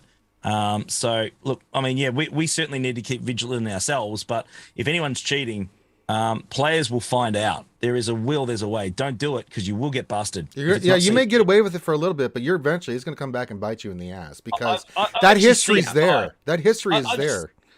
I've seen a message before where a guy has said, "Yeah, I used an APK." Yeah. Right? In a DM message. I've seen it. And you just go, number one, you're a moron. Number two, why would you put this in a DM? You just give me proof, you clown. Like that sort of stuff has happened in the past. And it was dealt with swiftly and immediately within seconds. Yeah. Gone. Didn't one guild defend one of their members a while ago? That was like one, brought up on the... Yeah, that was the one Zareth was, where they try to say this Night Sister team beat this raid team the way they did and didn't lose any protection or health, and just, and they all their justifications like, no, man, y'all. Yeah. And that guild leader, they looked ridiculous. They looked absolutely ridiculous. I mean, we all had to go at them because their arguments and their case was just like, you're defending the undefendable and you're making yourself look like a complete fool by doing so. So, I mean, and that guild's got a bad reputation now because they didn't say, what their response should be is, well, we trust him. We don't know. We'll have to look into it. But if he is, we will. If not, then yada, yada, yada. That wasn't their response. It was in full defense mode and come up with the stupidest reasons I've ever seen to try to defend this person that was obviously APK cheating. I mean, it was obvious. So the moment it happens, you look into it. If it's true and he admits it, he goes. Yeah. And obviously they wanted to try and make sure they kept and retained him as a player. That would be the only reason they would have done that. From a selfish point of view, they should absolutely pay the price if that was the case. I mean, reputation goes a long way, guys. I mean, gets around. It's like if I blatantly lie to you guys and he gets out, or Heinze or Loki. I mean, we're even more in the spotlight than a lot of you guys. So I try to be as transparent. And you know what? The best thing you can say, I don't know. And I like to say that quite a lot. If I don't have an answer, I can speculate and give you my best guess. But sometimes, I don't know. But I will never be dishonest with you guys.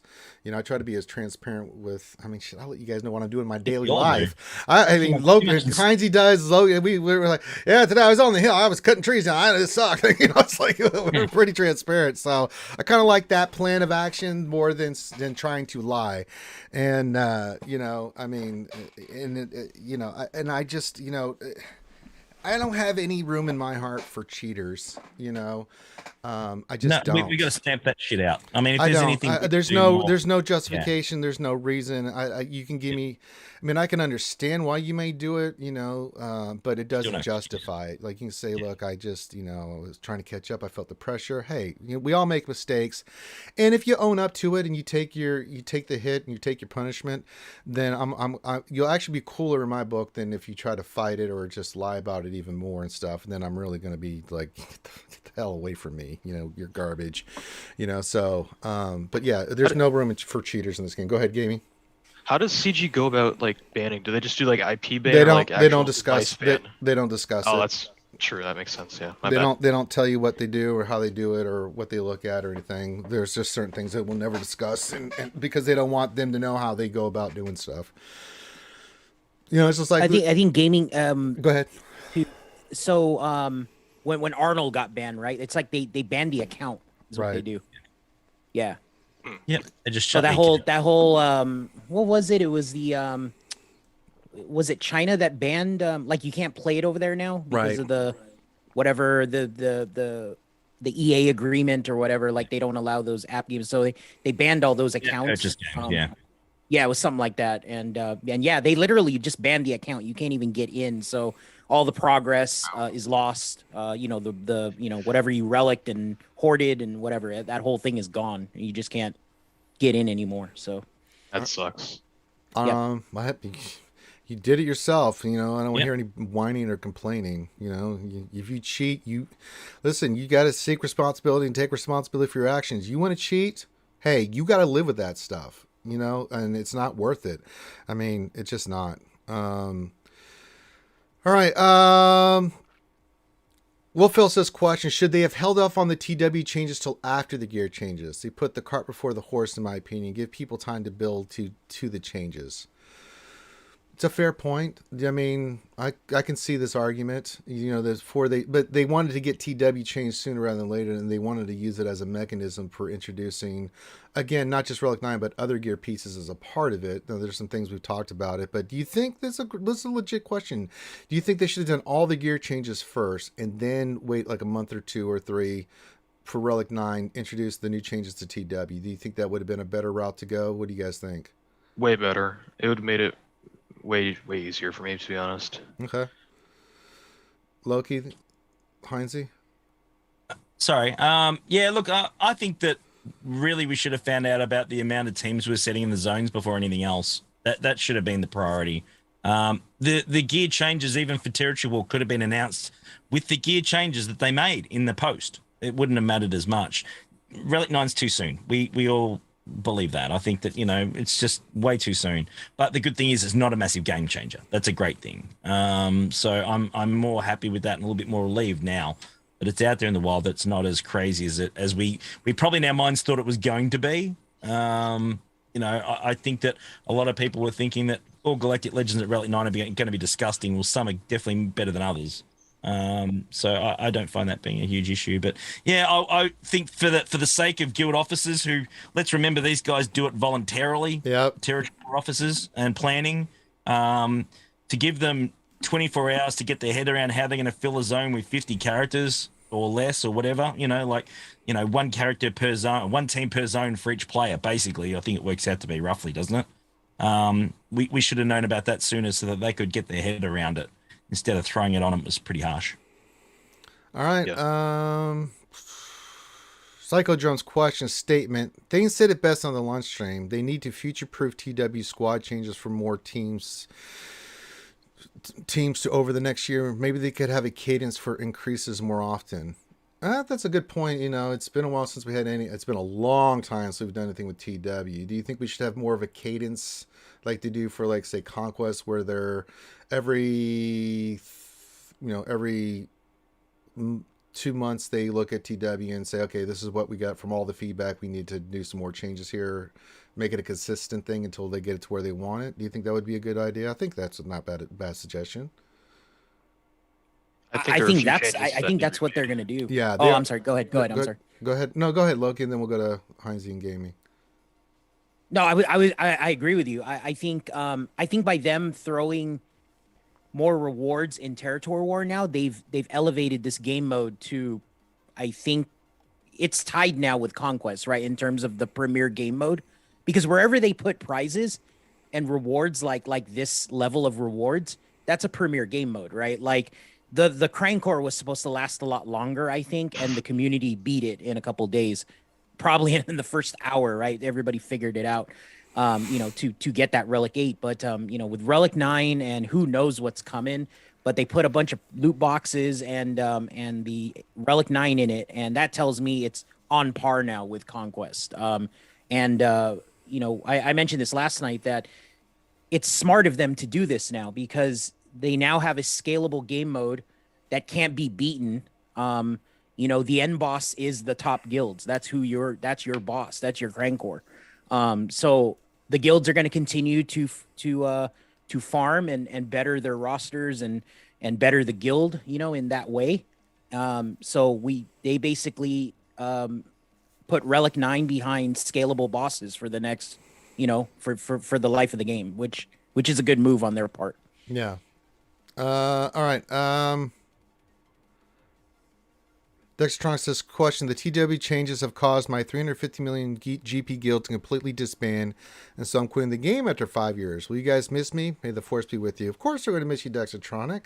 I'm sorry to hear that. I'm sorry to hear that is what happened with your guild, so I'm sorry to hear that you're quitting. You don't leave RSG, man. I mean, we play other games and do other stuff. You're always welcome here, brother, but of course we're going to miss you. No, we hope you... You get sick from drinking chalky milk. How could you leave us?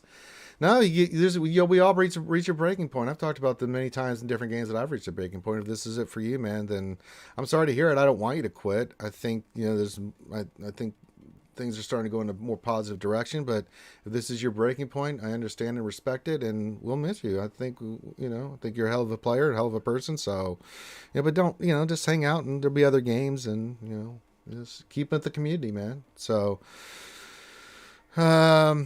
Chakra, I think that's how you named. I probably mispronounced it, but you'll correct me, I'm sure. Question: do you think we will see Relic 10 at some point in 2022, and what impact do you think it will have on the game? I can see CG pushing that in 6 months. No idea. I don't think it's going to be 6 months. Soon. No, I don't think anytime soon either. Not anytime soon. No.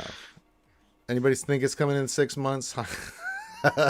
No, that's way too soon. Too soon. Oh my God, I would be even one of the people going, "Oh hell no, y'all lost your minds." Mike, question: with bounty hunters and troopers being added to the Darth Rev encounters, have you changed how you mod your Sith Empire? No, not really. I mean, it's just a counter to the counter. I basically, I put 2 tanks down on the Sith Empire team, so it makes it harder for those teams to try to get loose and to get the Malak doing what it does. And I've had some success with that, but I still have a exceptionally fast Revan and Basila and Malak. They're all 320 plus speed. I mean, I think my Revan's almost like he's 340 something. Basila's 320 something. Same as for Malak and Malak's got high tenacity. But I put Sith Empire Trooper back in there and keep Marauder in there because if they are not attacking Marauder, he's getting that turn meter and is going to, especially when you have him Relic 7, he's going to one-shot somebody. He is nasty. So you have to be really, a lot of people go after Basila first, which you kind of have to, because if she gets off and gets any buffs on your troopers, you're dead. Same thing with bounty hunters. I mean, it's a counter, and it works very well. The AI is not the smartest, but it's just like anything else in this game. Counters to the counters. You have to have the mods and the teams for it. So, I mean, did you change how you modded? I mean, look, I know you use bounty hunters and troopers and stuff. I know, Heinz, you have before. did you change any of your modding for that for bounty hunters or anything when you did it, other than just be faster than them? And did No, you change your Darth Revan team based off of it? I've got. I'm not my Darth Revan gnome. I got to look at my troopers. They let me down last night. I wasn't happy. Oh, So no. I need to. Yeah. I got feared there, and I got ripped a new one. and wasn't happy. Oh no! I've got some homework to do and find out what the happened. I'm not happy. But no, look, I think Darth Revan's still a really, really solid team, isn't it? Both in Yeah. attack and defense. I've used it in Conquest a fair bit as well, and it's gotten the job done along the way. So I think the modding on it's still pretty good. I mean, you still need them reasonably quick, and they got to hit pretty hard.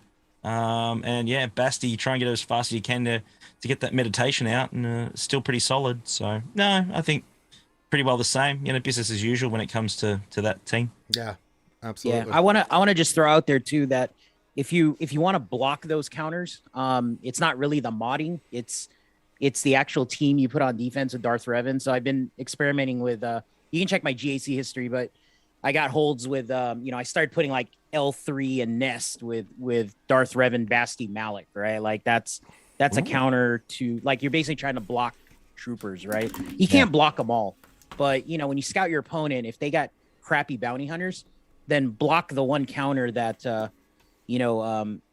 that is strong for them. So for example, if I want to block troopers, I'll put Nest L3 with Malik, Darth Revan lead, Basti.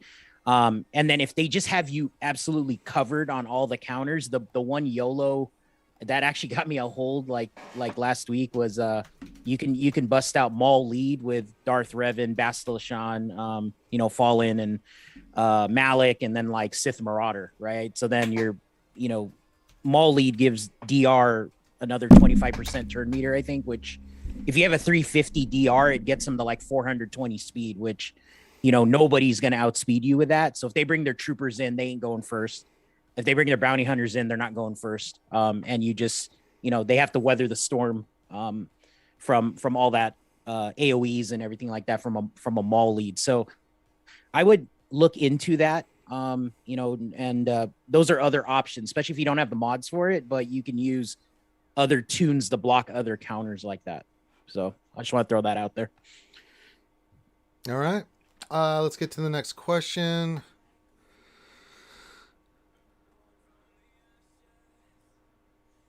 Mr. Bone says, questions, is the new pack the dreaded Swevens? It did. It had a lot of Swevens in there. Makes me not want to spend on it. Goddamn Swevens, man. Hey, can I just say to Dexatronic as well, who obviously has had enough. Yeah, go for it. Yeah, and firstly, it's and the message is straight on. It's the last straw for you. That's the thing. There's been a lot of things along the way that just get to the point that they build up and up and up, and that's just like, okay, I've had enough of this. One thing I'll say, Dex, is that I've spent 4 out of the 5 years in one guild, the whole time. I led it. I actually changed over about 6 months ago now to another guild, and I'm absolutely loving the move. It's been really, really great. It's been a really, really cool challenge for me. I've met some really, really great people that I would never talk to ever in the past. So, man, have a look around, and there might be a good fit for you if you want to keep rolling with the game, mate. There's plenty of guilds out there still, and there's some really, really great people in the community that you could actually find some new buddies out there, brother. I'm just saying. So. Yeah, and we know there's going to be some changes to Conquest, allegedly. Oh yeah, they're going to roll that back. They're going to roll that back. So they just can't do it already, but it's coming. We know that. It's coming. Yeah. And we did have 2 donations from Dexatronics. He wanted to say losing my guild is just the last straw. The game isn't as fun anymore. Conquest is a terrible grind that I can't get into. They're fixing that. And he says, they just can't do it already. And he says, Relegate and Relic 9 didn't help, but I'm really sad. It feels like a breakup. Thank you for your kind words, Ranger. I love you guys. We love you too, buddy. So, and you got a home anytime you want to come back. Just stick with RSG. We play other games, but think it over. If you still want to quit, fine. If you need a home, get with me, man. We're always recruiting an MC. We'll get you a place. And MC, we get Shadowlands is always a spot with us as well, guys. Come and hang out over there. Yeah, we can get you squared away. Yeah, absolutely. Yeah, Mighty Glorians, pick it. Shop around, brother. Let's have a look. Get your roster out there. You lift this. Hang on, everybody. OBS has crapped the bed again. Yeah, it's happening a lot lately. Yeah. It's something with OBS. I didn't update yet. I think that's what it is, and they play this game where they make you update or it gets wonky sometimes. It's like I've seen that happen with OBS. It's like, really? It's like, you piece of crap. Just want to stream, man. Just because I haven't updated your crap yet immediately doesn't mean that, it's like, piss off. Seriously. Oh, they said the stream's back up now, I guess. Yeah, it's back up. I just, it's just like, it's just being stupid. So give me a second here, guys. I don't know what they heard and what they didn't, but yeah, Dex Atronic, if you're still out there, brother, there's plenty of room there. Plenty of good spots, mate. I made a move a little while ago. One of the best things I did for people. And man, hit up Ranger. He'll help you find a place. There's some really good recruiting servers out there. You can have a chat to a few people and check it all out, brother. Yeah. No, it's cutting out again. OBS is really pissing me off right now. Hang on, everybody. You guys can still hear me, right? It's all good. You got the kangaroo internet. All right. So one of my coin orders went through, Heinzie. Oh, yeah. Talk to me. What did it? Did it hit the 70? No, I got 269s. Oh, close enough. Pretty damn good. Yeah, I got added to the population. Does it make a really big difference? Like huge difference, or is it still there at that mark? Yeah, from a 68 to a 69 is like, and those of you on gaming, if you're into like grading coins or something, I'm getting some coins graded, and yeah, the one, if it was a 70, chances are the value goes up like anywhere from 4 to 5 times, and then if it's a 69, it only holds maybe like 2 to 3 times more value. Still pretty good. Yeah. I mean, to get a 69 grade is ridiculous. So, it's my favorite number. Itself. My favorite number. Absolutely. You know that. But the 2 big ones I'm waiting on are the 5-ounce gold coins I have. It's still in process. So that tells me, because it's taken so long to grade it, we might get some 70s. Hopefully, is what I'm. All right, we look like we're solid again. So let me cool. get back into the questions. Oh, I'm such a nerd. This is great. Dom says, question: When I unlock C in, I don't know, say maybe next year, should I stabilize roster and get some legendaries, or get executor, since I really don't care about GAC? Get whatever you want. I mean, listen, here's what I'm gonna say. This is your game. You play it however the hell you want to, Dom. If you want to get C first because that's your favorite character, who gives a shit if in GAC and stuff? I mean, you play this, you commit the time, you play however you want to play. If you want to go after Executor, great. If you want to go after GMK, great. If you want to go get gas first, great. There's no right or wrong answer. I mean, you play the characters and teams you think will be best for you, that you think you're going to have the most fun with, that get you most excited about this game. I mean, that's my best advice. Invest in a character that you're going to use. That you want to use, yeah. You want to use, you're going to have fun with, and really, really piques your interest. You can certainly work on other characters that might be, say, needed for a guild or something, or a requirement down the track. Slow farm that, but have a project always in the works. Like at the moment, because I want to, I'm doing the Murder Bears at the moment. I'm doing Ewoks. That's my choice. How dare I know you're going to say it, Ranger, but are you really? I haven't done them yet. Damn. Yeah, well, I do. They're okay, but they're not fantastic. So I'm just mucking around with them at the moment, and I've got all my gear put aside for when Maul drops, because I'm going to be ready for Maul. But when that's done, then whatever's left, I'm going to chuck on the Murder Bears and farm those for a bit. So yeah, I'm looking forward to. I haven't touched them since the 3PO event, and haven't needed to be honest. And it's just something I want to do. So have a passion project. All right. Chakra again says, question: do you think the community outrage regarding the nerfs, geo requirements, etc., has pushed CG into finally addressing the gear crunch? And when do you think we'll get the first phase of this? Well, the first phase should be coming very soon. I don't have a specific date. Nobody does.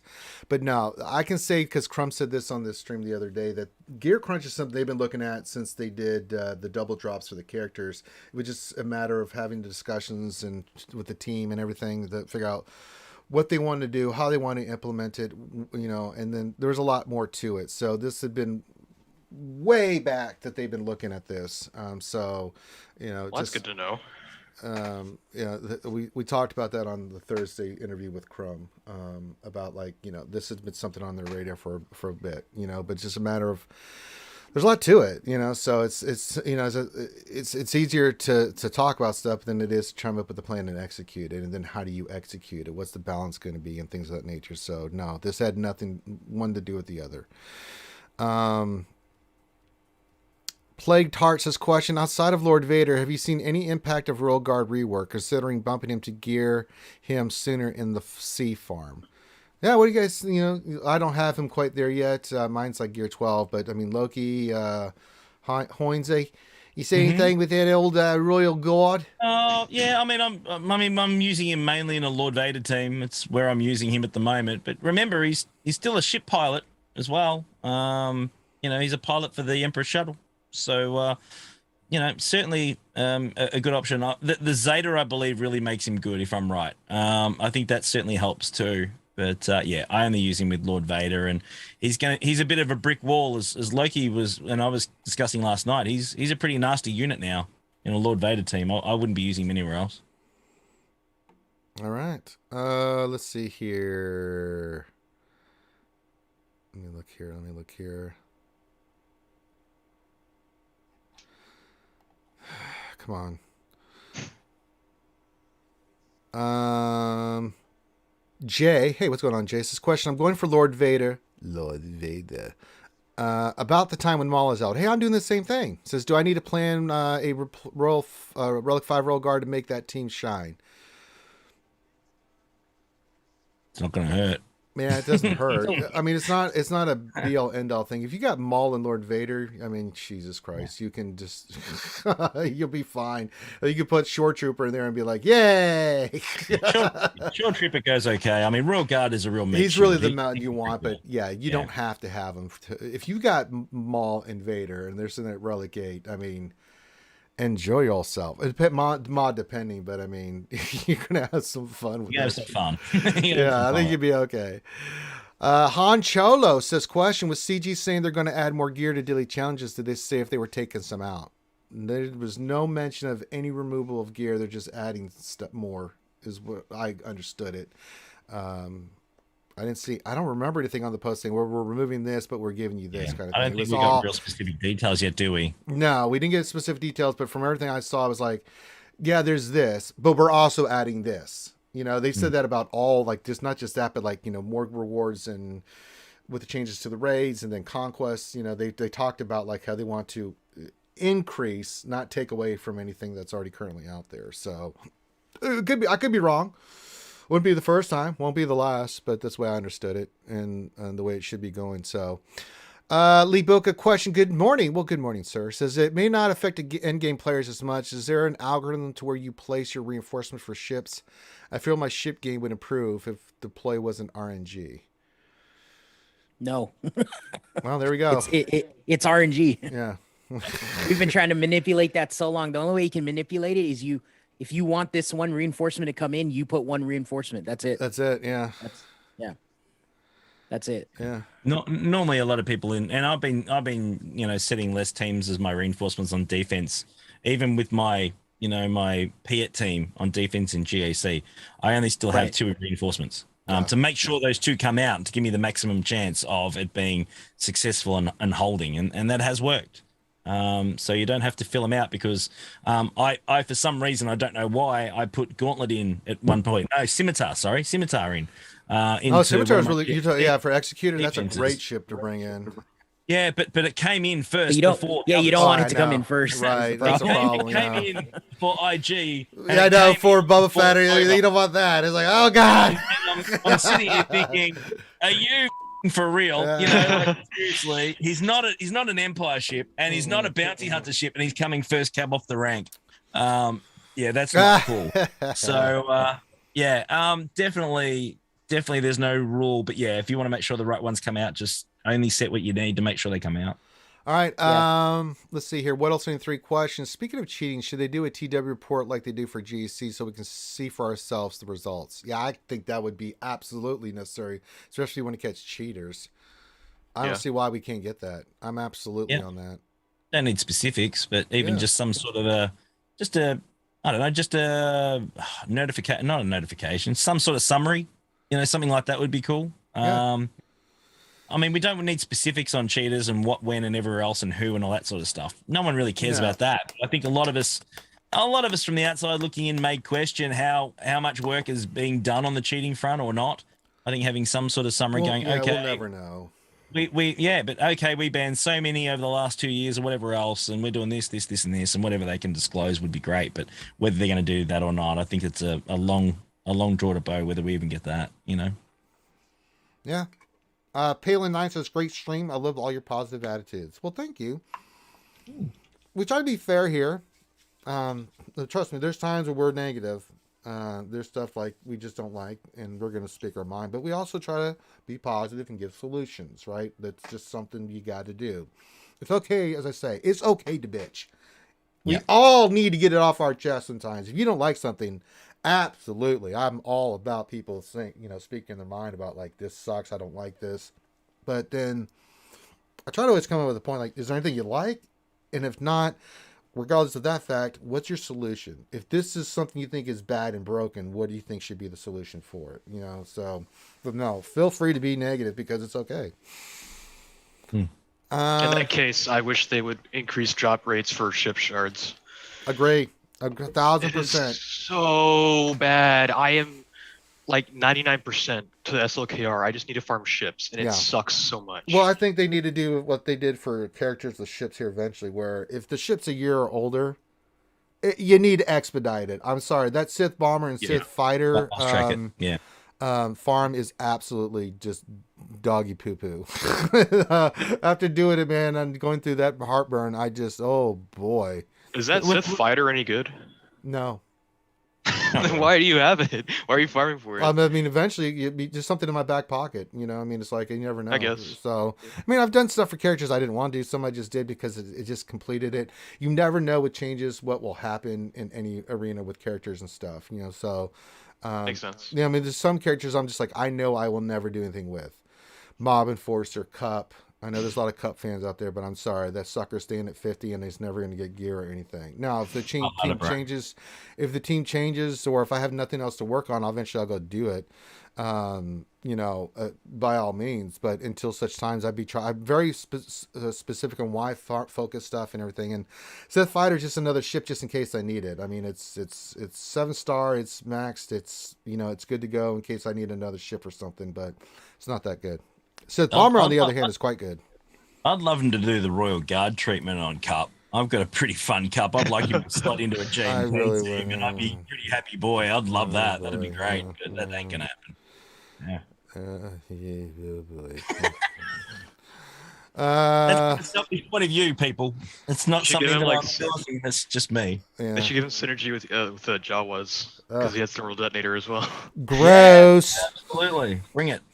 Darth Science says, what are you expecting Conquest 10 and 12 to be like? Also, Ranger, would you ask CG if once we finish Conquest Mac trait, we can all get rewards immediately so that we can spend to get an advantage? That's already been brought up, Scion, by numerous people on the forums. Everybody's said that. Will they do it? I have no idea. But that has been mentioned a plethora of times. But the other part of this,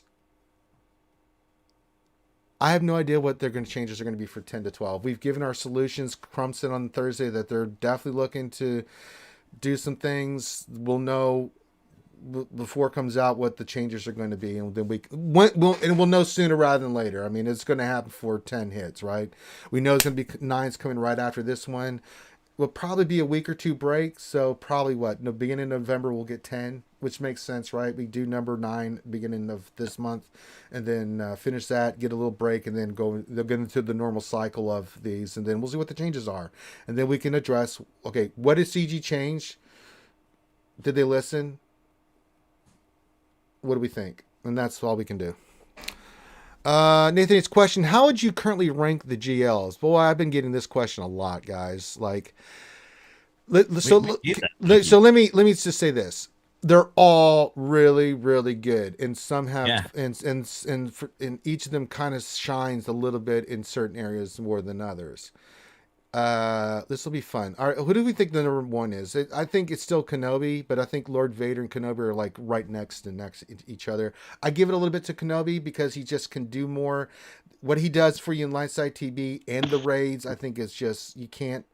I don't try to just think about it in Arena or GAC or TW. I try to include like all the raids and the Lightside TB.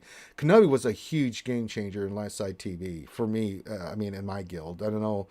Kenobi or Vader, those are the top two. Which would you say you would rank one or two? This is subjective. There's no wrong answer here. But Loki, what would you say?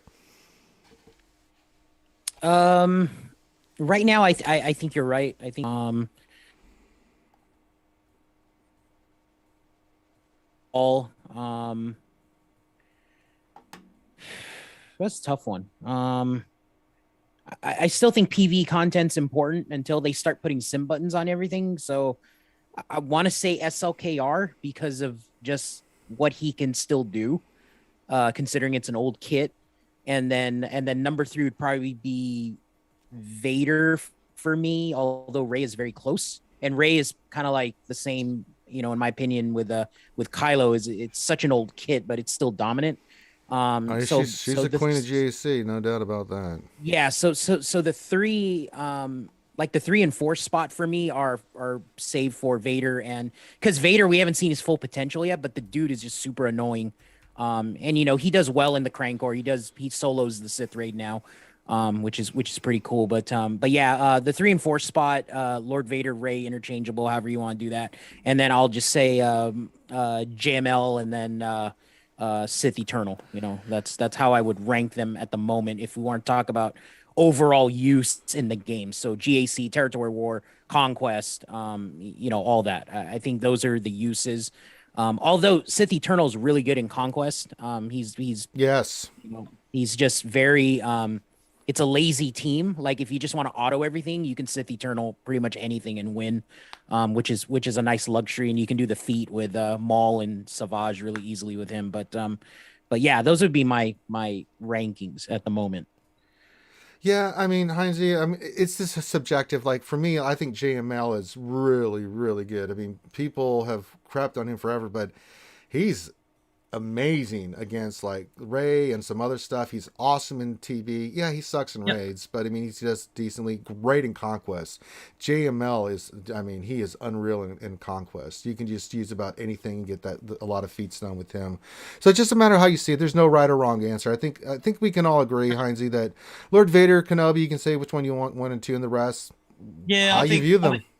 I think definitely at the moment. I mean, so the first indicator of the best galactic legend is always the one you put on Arena, isn't it? So I mean, Kenobi for me is number 1 at this point in time. I think Lord Vader, when more comes out soon, I do believe that he will be number 1, 100%. Take that to the bank.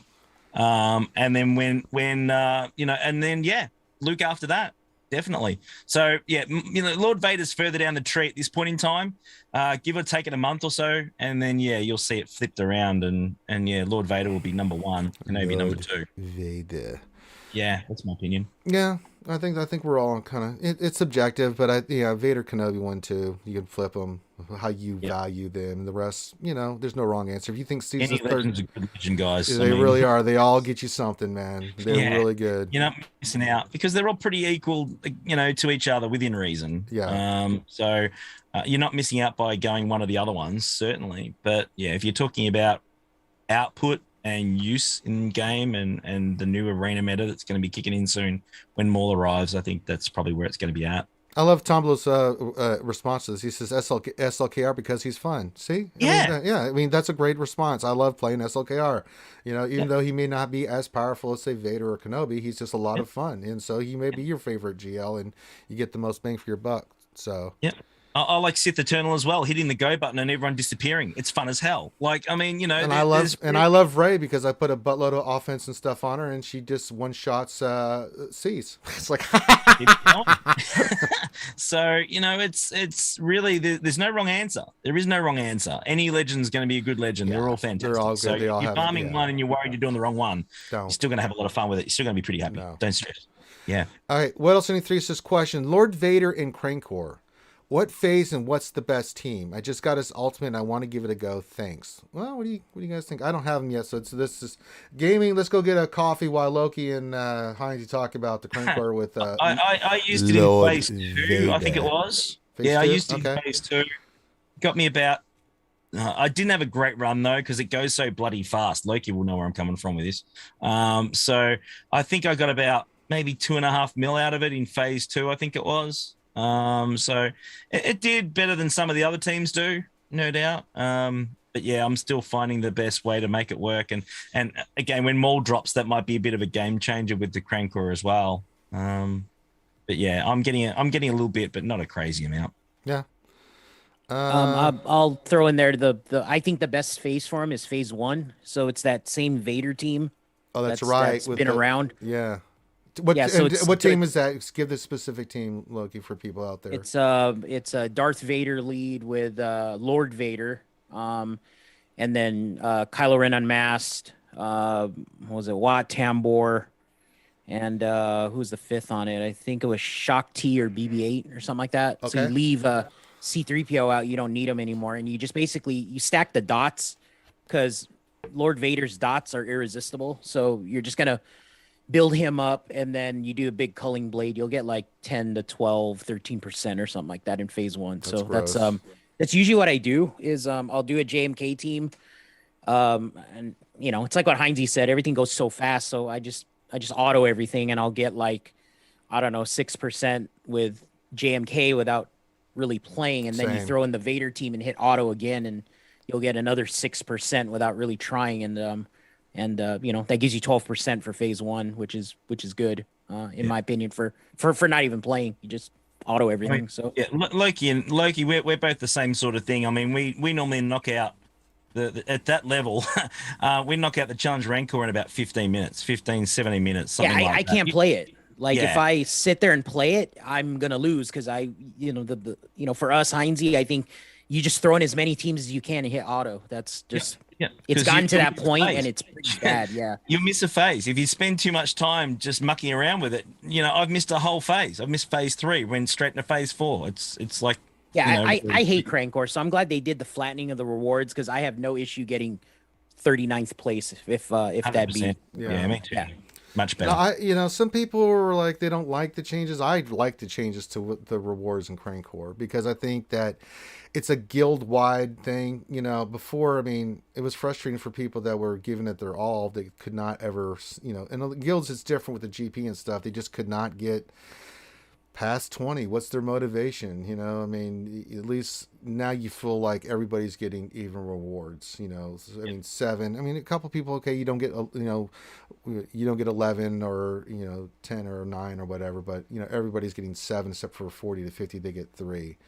And that's a team effort, and so yeah, I like it, and plus there'll be other rewards in there now too, so it'll help your overall guild, which is what you want, right? What's the point of having 5 players that can get tops all the time and they've got all the rewards, and the other 45 are like struggling, So no, I'm down with it.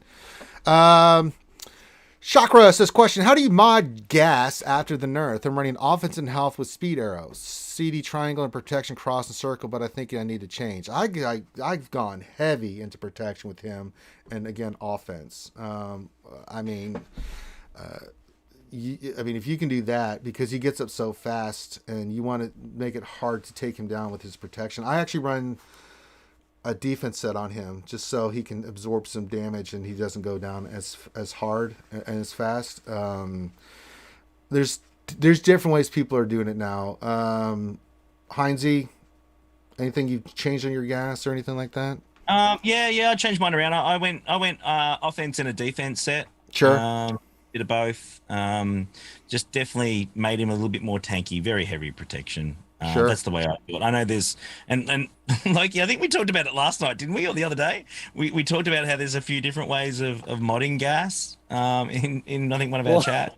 Well, Mole Pills had 5 attempts on my gas team last night. And he couldn't take it down. So yeah, you're probably a better one to ask than me, to be honest. No, I mean, what is it? I don't mean, just off the top of my head. So like 125,000 protection, 250 speed, 10,000 offense, I think was my target. So I'm floating around those numbers, and what Ranger said is he definitely gets up faster. I ended up doing a potency set instead of a defense for now. Sure. Because I want him to land daze. Because they're going to try to take in CLS, and you want to block that counter. So along with gas, and the thing is, when you mod gas like this, I think it's a good way to mod him, because you could take him off the 501st team if you wanted to, and I think he's still pretty good, considering even though he has all protection. But you know, he still hits pretty hard. You know, I guess is what I'm trying to say. And even outside of a 501st, I think it's good to mod him that way. You can go back and forth with a crit damage triangle if you want. It'll drop his protection down to maybe like 110, which is fine. But again, he has to crit, right? And everybody has crit immunity now. So, you know, a lot of just in general, a lot of my triangles now are going to be offense or health with offense secondary or something like that. Like I'm finding those to be a little more, a little better now. And then the other key piece, if you want to talk just 501st real quick, I know we're talking gas, but Sure, go for it. I would say go all potency echo, so you can stun their Chupio and their 3PO, because the CLS team all have 2 droids on it, and if you can stun those 2, you can pretty much stop their counter. You know, so I would go like 140% potency on echo, and let the RNG play its role with the grenade. But yeah, those are the 3 stats that you want to hit on gas, and I think that's favorable for all the game modes and all the teams that you can throw them in. All right.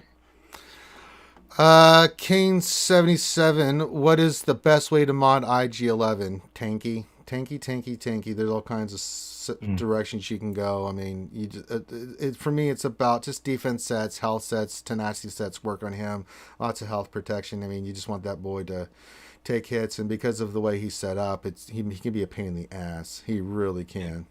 One of the abilities, I think, shares health to the rest of your allies. Absolutely. So you want to go pretty heavy with health on that one. Yep. Generally. All right. Whittle73 question. My fun characters are Baze and Chert. Anyone else have fun characters that they are working that aren't meta or used regularly? Ewok? Fun characters. Fun. I mean, I've done that. I've done Cup, I've done Mace, and I've done Gamorrean Guard. I've got Gamo Guard in mine. So yeah, they're my ones, which are absolutely stupid. I mean, we all have. I mean, for me though, Bounty Hunters was always a team and Troopers were always a team that I really enjoyed playing, even before some of the new characters or changes that came to the team. But yeah, the most enjoyment I get out of this game is when I go in with Troopers and I just let Dark Trooper just slaps people all over the place. And then Bounty Hunters, I mean, that disintegration is just, mwah. It's like, oh, Malik, what are you doing, buddy? You just standing there, think you're going to tank? Blam! So I enjoy it. I know it's meta, but, that just happened. Go ahead, Game. I have a character that I used to use a lot that I liked. It was back when I was farming for Jedi Knight Revan. It was Mission Vow. I got her to the Golden Border. I forget what the number is. But she hits hard with the grenade. Just especially back then against the lower tier enemies, it was pretty nice. I don't use her much anymore. All right. I still use her. I got her a Relic 5, man. So yeah. I know exactly what you mean. She's fun. Let me see here. Skywalker Vader, as we start wrapping up, says, question, on your GLs, are you using health arrows? I don't think I've got... I know I use a lot of health protection on Luke. I don't think I have any... I mean, on Palpatine, if I had him see, I would, because you want him to be at a certain level. I don't think I do. I don't think I do. Boy, I use more protection arrows on the GLs. Yeah. If anything. I've got health on my Sith Eternal. Makes I have sense. health on Sith Eternal too. Yeah, there you Yeah. go. I would have health on Rey if I can find a health primary with a like a 5 to 7% offense secondary. Then I would go to health arrow on Rey too. Sure. But eventually, that's kind of what I'm going for now. Is I'm farming like health primary, arrow triangle cross, and then I want to try to get the big 5 to 7% offense secondary, because the max offense secondary is 8.5%. I'll sacrifice that 2% of offense just to get the bigger primary and another stat, and then I can pimp out a 5 to 7% offense secondary. I feel like you get more value out of that if you're trying to like fine tune the stats. This is some pretty end game shit right here, but it's I figure if you can get 16% health with a 7% offense secondary, it's better than an 8.5 offense primary with a crappy health secondary, in my opinion. So it's one of those unicorn farming things that I do now and be cognizant about when I buy my mods or farm mods. Yeah. All right. The Rogue Outpost question: how much conquest has Hansi done during this stream? Hopefully a lot. I just got the red crate. Hey, there you go. Hey, huzzah! I got the red crate. I only had 20 to go leading into before the stream today, and Nice. just had to tidy up some of the nodes that I only dropped. Only got one star on. So yeah, I got the red crate all done, and pretty happy that's over. I can get some of my life back. Yeah. Hell yeah. I mean, I could say that for me, I finished mine pretty much last weekend. And I got to say that after going through the first time and frustrated, there's stuff I don't like about Conquest, but I was much more efficient with this one than I was the previous one. Spent much less crystals, was able to knock it out quicker. It still wasn't enjoyable. I mean, 14 battles is still 14 battles. Yeah, I got just to head around it a little bit more this time. Yeah, certainly. a little bit better. And so... One more to go. Yeah. One more to go. One more to go. Yeah, I didn't. So the thing is, I just want to throw this out there. It was actually, in the beginning, it was really bad. Like, I was just not having a lot of fun. And then, again, because they move feats around, just figuring out some cool, quirky teams. Like, I was telling Heinze last night during his stream, I was doing the Death Mark feat.